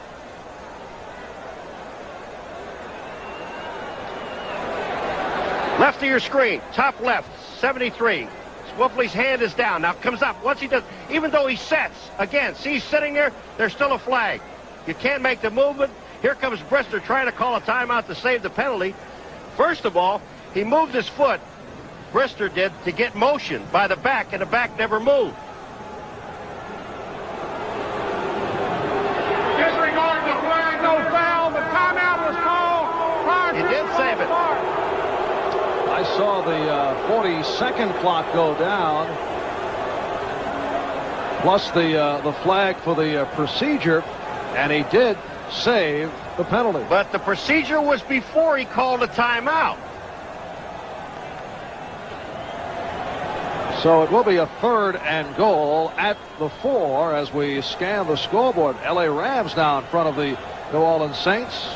Buffalo and Green Bay into the 4th quarter. Buffalo in front 21-0. Miami now extending 17-0 on Tampa Bay. They were scoreless at the half, and Atlanta leading Philadelphia 20-10 in the 4th quarter. It has been a very low penalty game. The Jets hit with only 2 for 20 yards. Pittsburgh 5 for 62 yards. Again, Lockett left, Lips right. Hodge in the backfield. That's Williams in motion. And Brister fires.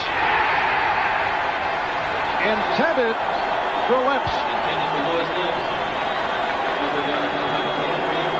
So the Jets hold off the Steelers as the field goal unit comes on. I think I would have rolled him out to get him some running room. Here comes Brister back, and Marty Lyons is finally going to get in his face. But Brister thought about running the ball. He sees the opening in the middle. I'm going to run. Oh, no, I'm not, because there's Marty Lyons all in his face, and then threw the ball away. He's lucky to get away with it. He threw it high enough that you couldn't intercept it. 21-yard attempt. Anderson hit earlier from 25. And he has done it again. That's 8 straight, 16 of 20 for the season. And the Jets now lead the Steelers 17-13. Well, back at Giant Stadium, 3 minutes into the 4th quarter. Steelers had to settle for the field goal and trailed by 4. And you take a look at the 4th quarter statistics for Pittsburgh. They haven't done badly come 4th quarter, but they've given up a lot of points. That's their best quarter as far as scoring, but it's also their worst quarter as far as giving up points. It's going to be tough. They have to stop the Jets here. And the kickoff returned by one of the up men, Nu'u'Fa'aola, who hears the Nu'u'Fa'aola chant from the crowd. You notice that, Paul? New? Is that what they say, new? And we've received further word on Steeler defensive end Tim Johnson went out by a stretcher. They said it was a sprained back, and we're told that he's up and walking around, which is very nice news, but will not return to the action. It looked much worse when it occurred. Great. Well, the Jets now, first down from the 33-yard line. Here is Roger Vick. Nowhere to go. And hit for the loss. You want to say his name again? Hardy Nickerson and Thomas Everett combining on the stop. It has been an outstanding day for Nickerson, a second-year pro from California. He's taken over the right inside linebacker position since the departure of Robin Cole. Of course, Steelers have done a lot of shuffling in that front 7. Mike Merriweather still a holdout. Second down, 17. Vick losing 7 on the play. Briggs could not hold on. Penalty marker down in the secondary. Now, I don't know, but Griggs, it looks like offensive pass interference because Griggs pushed off. Again, you have to avoid the defensive backs. Now, that's twice on Griggs, isn't it? Number 81. No, once on Schuler, once on Griggs, and once on Lewis Lips. O'Brien's just scrambling around trying to find someone. And the reason that Griggs is open at this point, that's Hinkle that's on him, but the reason he's over that point is because he already pushed Hinkle.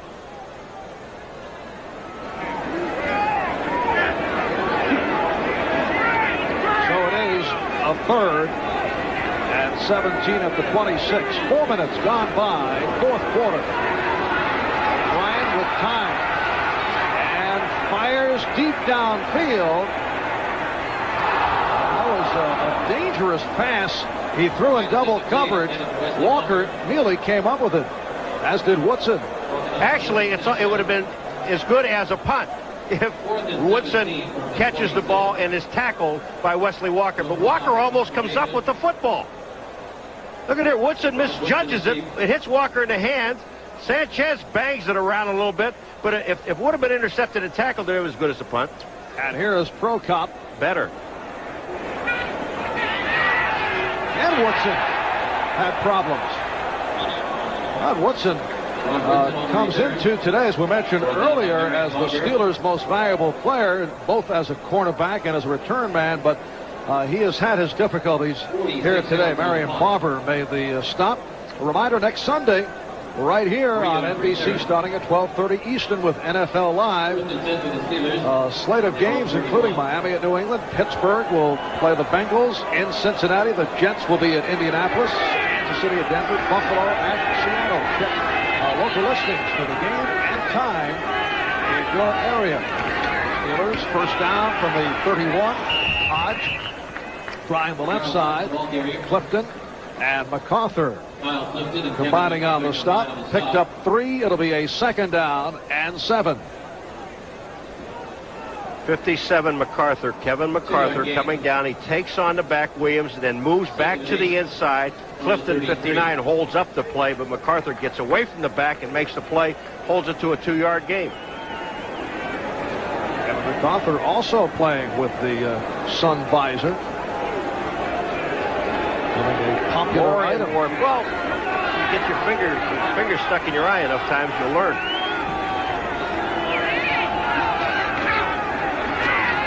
Brister with the stumbling roll and being chased by Nichols. And a leaping catch attempted by Lips, incomplete. No, they're going to call it complete. He caught it in bounds. Now, wait a minute. Now they call it no catch. Now they'll take a look at it again. Did he have control of it when it went out of bounds? Lips stopped. Just totally stopped. And then all of a sudden, Brister gets away and throws the ball. Bootleg to Brister's right. Stumbles coming out. Trips over the offensive lineman. And then gets away from Nichols and it just heaves the ball. But everyone stopped downfield. Now watch. Lips starts here. Does he have control of the ball when he comes down? He is in bounds. That is a catch. No, it isn't. Not after he knocks it out. Way to be decisive, Paul. I thought he had the ball. Would have been a 45-yard pass play, and they are checking on the instant replay under the guidance of Ralph Moorcroft. The question is right now, does he have control of the football? If he does, here, if they determine he does, then all right. Now the ball is knocked out by Humphrey, and it's just a fumble. They're really taking a hard look at this thing because he might have had control of the football. Through 8 weeks of the season, there have been 19 reversals by instant replay. That's down from last year. That's about 1 reversal every 5 games. Last year, they averaged 1 every 4 games. After further review, the play will stand as called. Reset the 45-second clock Lips to 7 did seconds. not have control of the ball, and it was inconclusive after viewing it in the booth, so they did not overturn the ruling that was made on the field. Oh, wait a minute. Now they're saying reset the 45-second clock to 7 seconds? They didn't give him enough time in the huddle. They stopped him already at the line of scrimmage. Now, oh, they're letting it go down. They're going to stop it at 7 seconds. Now they have 7 seconds to get the ball off. Brister telling his teammates, let's get to it. Clock running down. Down to 3. He gets the play off. But Brister could not find anyone off the 3rd down and 8. Geralchuk and Nichols combining. Mark Geralchuk, recent addition to the squad, signed this week as a free agent after Phoenix had dropped him. He was a 6th-round pick of the Cardinals back in '87. Jets also took a look at one-time Miami Dolphin Doug Betters during the week. Doug Beathers just didn't have it. And you can't get rid of a young player that's going to play for you later on down the line just for 1 or 2 games. Steelers in punt formation. Here's Newsom, and it's blocked. John Booty then lost it. What a wild sequence. But the thing about it is, Booty never had control of the ball, and now it's still going to be the Jets' ball. So John Booty, a 10th round draft pick rookie out of Texas Christian with the block. The 5th time that Newsom has had a punt block. He leads the NFL. That is a dubious distinction in that department, as the Steelers, as we mentioned earlier, have had all kinds of problems blocking and snapping. It has cost them, as it has right here. It certainly has. And Booty on the right of your screen is right there. And the thing about it is that Newsom didn't know where the ball was. Now, Booty has had enough time to go ahead and pick it up. There's Booty right there. Great block. Knocks the ball back. He's thinking, I got a touchdown. I've got a touchdown. The touchdown, and loses the ball. So the Jets with a big break. And a 1st and goal at the 7. McNeil picked up a couple. Greg Lloyd, the outside linebacker, made the stop. The Steelers have used 4 different long snappers. They've been hit by injury in that department. So the block punt setting up the Jets with just under 9 minutes remaining in this 4th quarter. It is now 2nd and goal down at the 5. The Jets leading the Steelers by the score of 17-13. Briggs in motion. Again to the ground for McNeil, and he has the touchdown.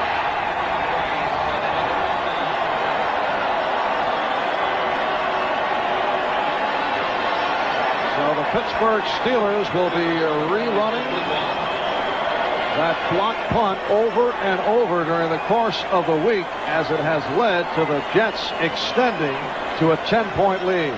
The Jets caved everybody inside, and Rod Woodson knows what it's like to have the big guard come out. Mike Haight came out and just absolutely buried Woodson.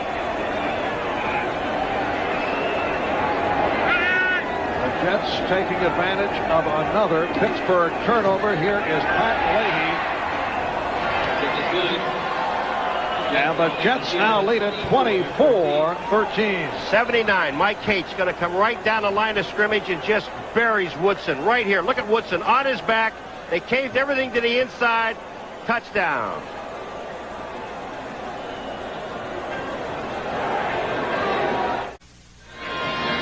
On this block punt to the right of your screen, you see Booty. Look where he ends up. About 4 yards in front of the kicker. Exactly where you have to be to block the ball. He catches the ball right in flight with both hands. Bang, block and turnover and touchdown. The kickoff from Leahy. The Jets now lead the Steelers 24-13. Mike Stone on the return. Stone gets across the 30-yard line with 8:26 remaining in the 4th quarter. Kevin MacArthur on the stop. So the Jets able to take advantage of the block punt by the rookie Booty, and then McNeil ran it in. 32 yards on the return. And Rod Woodson is limping off the field. 32. Pittsburgh Steelers now have a backfield of Ernest Jackson, Warren Williams. Both have been hampered by rib injuries. Rodney Carter went out earlier with a hamstring. Play action. Brister connects on the screen for Jackson. 1st down and more for Ernest Jackson, who is popped out of bounds by the rookie Eric McMillan. Knocked out of bounds by Carl Howard and Eric McMillan. MacArthur is the outside linebacker on the left side. Now, when he sees the fake the play action, here he comes. Whether he's in blitz or not, I don't know. If he is, that means that the inside linebacker must get over and make the play, which he did not do. You see Webster downfield on McMillan, and that is a late hit. That's out of bounds. That's uncalled for. Yes, Ernest Jackson did not appreciate it. 22-yard pickup. And a first down for the Steelers at midfield. Here is Jackson. And they get him at the line. Robin Cole led the surge. Ernest Jackson, a 1,000-yard rusher for San Diego. And Philadelphia headed that way last year. Injuries set him back. Jackson and Buddy Ryan did not exactly see eye to eye in Philadelphia. No, they didn't. Hit it. Number 81 is trying to block Robin Cole, and he just doesn't do anything. Cole just stands him straight up, gets a look at the ball carrier, throws him aside, makes the tackle. Robin Cole named a special captain today by Joe Walton. Joe wanted to make sure that Robin would not have any trouble getting up for this one. I don't think that was ever a question, though. Former Pittsburgh Steeler. Robin Cole again. So Robin Cole, who has had a strong day, comes up with his second sack of the afternoon. Should say second sack of the season. Now here comes Hinnett. Never really blocks him. He doesn't get any help from the back. Hinnett never got back. Robin Cole just ran around the tight end who was supposed to block him, never touched him. That's the second time in a row that Cole beat Hinnett. And the Jets with 6 sacks on the day. An early Halloween celebration. Wish that guy put a mask on. Third down, 17. Pittsburgh from its 47. 7 minutes remaining, fourth quarter. And Brister pops it as Lips in the open field. Stopped by Booty. A 31-yard pass play, and the Steelers have a first down at the Jet 22. 31-yard gain on the play. First down. Check of the scoreboard. Cleveland by 10 over Cincinnati. Rams beating New Orleans. Big one in the NFC West. Saints had won 7 in a row. 16 of the last 17 of the regular season.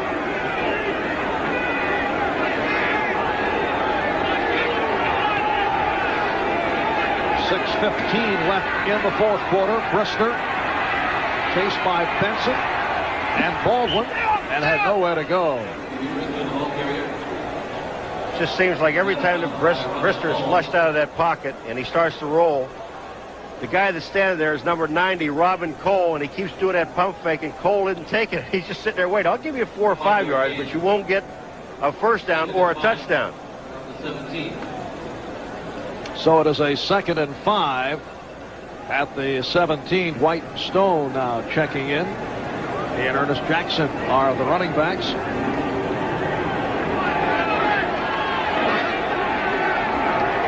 Brister 10 for 21, 235 yards, touchdown, and an interception. Jackson. And for the Jets, Ernest Jackson slashing home for the touchdown. Beautiful call by the Steelers. You know, that's the second time we've seen a long gain off of a draw play where the back runs up into the offensive line and runs into his own man. And both times it helped. Now, I don't know who he runs into, whether it's Blankenship, Webster, or Long. We'll take a look here. It looks like it may be Blankenship here. It is. He bangs into Blankenship. There's Webster again, and they seal off. The reason you don't see anyone in the secondary is because they all ran off with the receivers. Gary Anderson puts it through, so the Steelers come back, move within 4 with 6:03 remaining in the fourth quarter. The Jets 24 and Pittsburgh 20. When you see Jackson here, he gets the ball. This is the draw. He's going to run right into the back of Blankenship and slows him down. But once they do that, then the offensive line seals off. And it looks like he's going all the way to the end zone untouched. Now, McMillan was down there and missed the tackle. I wonder if he was talking after that play. Yes, Eric talking it up the last few weeks, particularly disturbing Dan Marino. That next meeting here at Giant Stadium between the Dolphins and the Jets should be intriguing, because I know Miami players were also upset with rookie James Hasty, who has been vocal. There is Eric McMillan, the son of Ernie McMillan, a perennial Pro Bowl tackle with the St. Louis Cardinals. know, he is having a great year, though, the young man. But here comes McMillan. Does he make the play? No, he overruns it, runs right through his arms, touchdown. 17-yard touchdown run off the draw. 6 plays, 68 yards, capped off by Ernest Jackson, who's been having an injury-plagued, disappointing season. But a good one today. 6 carries, 47 yards for Jackson.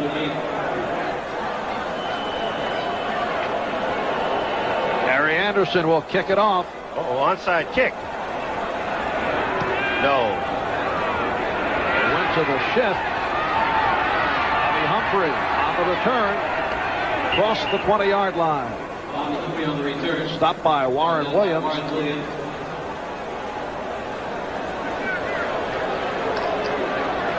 It's interesting the way you do that, an onside kick. You fake an onside kick, and what happens is that all the people that are up front playing the onside kick, the 9 guys that are up there, Marv, they kind of relax a little bit because what they're looking for is the ball coming at them. So they're really not looking at the players coming down the field. And once the ball's kicked off, it gives the advantage to the kicking team.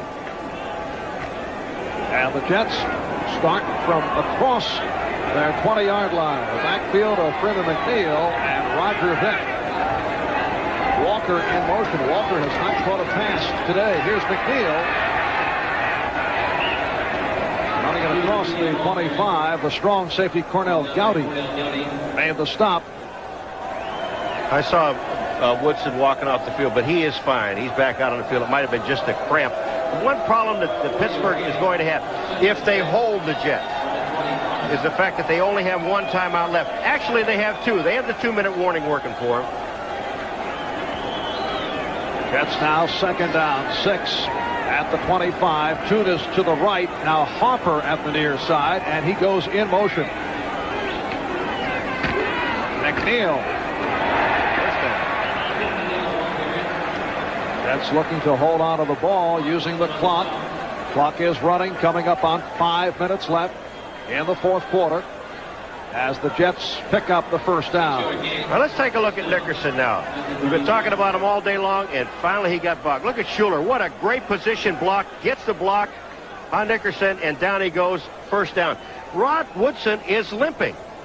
He's been limping across the field. When they put Harper in motion, Woodson ran with him, and he is limping, so he may have a sore ankle. And Woodson is on the near side, matched up with Toon. Here's Vick. Again, could not get outside. David Little, the inside linebacker, 8-year man from the University of Florida, very solid player against the run, makes the stop on Vick. Take a look at Woodson now. I know he is limping. He's just hobbling. You can see him. He's got looks like a very tender right ankle. Maybe he's trying to lure him into his trap. Yeah. 2nd down and 9 at the 33. Now Walker comes across in motion. Play action. Hector with the good block. Al Toon, the intended receiver, set for another update. Let's go to Gail Gardner at NFL Live. All right, Marvin, Tampa, the Bucks trying to rally against the Dolphins. They were trailing 17-0. Joe Ferguson getting the start. 38-year-old veteran finds Bruce Hill 26-yard touchdown pass, cuts the Dolphins lead to 17-14. Let's go back to Marvin Paul. Thank you, Gail. You played with Ferguson, did you, Paul? No, he came after. I see. I don't know if I played with his dad or not, but you did play for Chuck Noll in San Diego, is that correct? For 4 years, 61, 2, and 3. Yes, I did. He was the linebacker coach. 3rd down and 9. Off the swing, McNeil with cutback, but short of the first down, reaching out to the 39. Woodruff on the stop. What a great move by McNeil. Marv, he just, he knew he couldn't get anywhere outside. No chance for the first down. The only chance he had was cutting it back up into the inside. It was just an excellent move. Got the defense moving to the left-hand side of the screen, the right-hand side of the offense. Here comes Little outside. Now watch this move. He just stops, gets a block. Here comes Sweeney back to the outside and gets upfield, but No first down. 3 yards short. So here is Prokop punting from his 24-yard line. Just under 3 minutes remaining in this fourth quarter. Shank it, but it'll get a roll. And rolls inside the 20-yard line where it is down by Hopper. So Pittsburgh with 2 minutes and 45 seconds remaining in the fourth will take over. 44-yard punt credited to Prokop. Right here, let's pause briefly for station identification. This is the NBC Television Network. This is WNBC TV, New York. New York Jet head coach Joe Walton, native of Beaver Falls, located just outside of Pittsburgh. And Chuck Noll in his 20th year as head coach of the Steelers, who have won only 2 and dropped 6 and are trailing here 24-20. Brister able to complete to Pollard. Pollard stopped by Garolchek, seeing quite a bit of action here in the fourth quarter. Hurry up offense. Booty is the man that was on the corner. Marvin at least got in there and got his hand on it, kind of slowed up the screen. Steelers, as they did last week against Denver, now with the no huddle. Although this is the first time they've gone to it. Pass deflected. And that stops the clock. And it was Garolchek who got a piece of it. Trying to hit a little slant pattern underneath to Lewis Lips. And Garolchek, number 74, just at the last second. Watch this. All good defensive linemen. Hand him. Look at that pop. See, the Pittsburgh Steelers know that this is the last possession they're going to get in the game because they only have one timeout. This play should take them at least close to the 2-minute warning. And they're only going to be able, after the 2-minute warning, only stop the ball their clock one time, and the Jets can run it out. And this may be the play they look back to, a 3rd down and 7 from the 21. Brister with the time, and it's broken up, intended for Lips. Humphrey got a piece of it. And Marty Lyons got a piece of Bubby.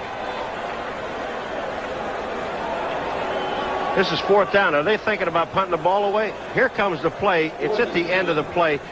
But Humphrey's coming across, gets his arm in front. Just a super play. Ouija Thompson was open. They're going for it on 4th down. They know they can't get the ball, Marv. I mean, it just won't do him any good. It is a 4th down and 7 from the 21. Hodge in motion. And Brister going deep sideline. It is intercepted by John Booty. What a game for the rookie from Texas Christian. Blocked a punt that led to a touchdown, and now picks one off that was intended for Charles Lockett. Lockett had him beat. Brister didn't have enough on the ball to get it to him. But again, it's almost as good as the punt because the Jets are going to have to run a play before the half. Booty was there. Booty made a nice play on the screen on the first play from scrimmage. And now coming back, look at Brister. He's pumping. There just isn't enough on the ball. If you take a look at Lockett, he has him beaten right there. But Booty made the adjustment on the ball. Interception, good as a punt. Now they're going to have to run at least one play before the 2-minute warning. Second interception of the day for the Jets. First down at their 43. Here's McNeil. And lost a yard on the play. And now the 2-minute warning is provided. Jets lead it 24-20. We'll be right back. Minute 57 remaining in the fourth quarter here at Giants Stadium. The Jets with a 24-20 lead over Pittsburgh. And the Jets with a 2nd and 10 from their 43 when we resume. I'll quiz you. Okay. One question. When would you take the timeout? After this down or after the 3rd down? I give up. We'll wait and see. I would take it after the 3rd down. Why? Why? I'll tell you in a minute. Show this play for me. And here is Vick. Good run by Roger Vick. taking the hit from the free safety, Thomas Everett. And it appears that the Jets, let's see, have they picked it up? I don't think so. See where they spot it as we check the story. If they get to the 47, if the ball's on the 47, they have it. They have it. It's on the 47. I do think so. Yeah, good point. Thank you. They do pick it up. Boy, I'm glad I don't have to answer that question now about the timeout. I thought it was a trick answer. No, it was not a trick answer. I didn't know the. I just thought I'd throw a question at you.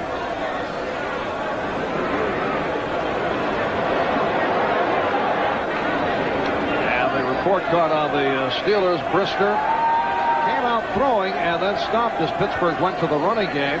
Brister picked off 2 times. Ernest Jackson came off the bench.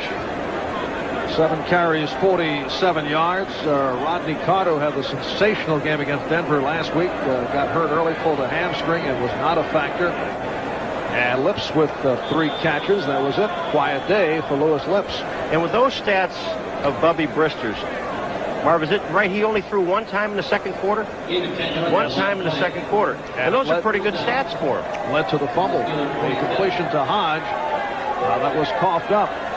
So the Jets have the first down at the Pittsburgh 47, a minute and 45 remaining. And the Jets looking to run out the clock, or as much as they can. Well, they got 45-second clocks, and the way I figured, there just will not be any time left. Pittsburgh took their timeout after the first down.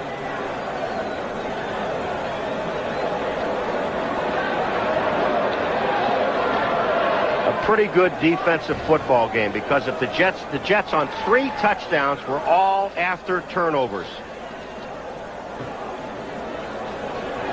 So Joe Walton and his Jets looking to make it 5-3-1 for the season as we approach 1 minute remaining, 4th quarter. You know, they're taking one just real quickly.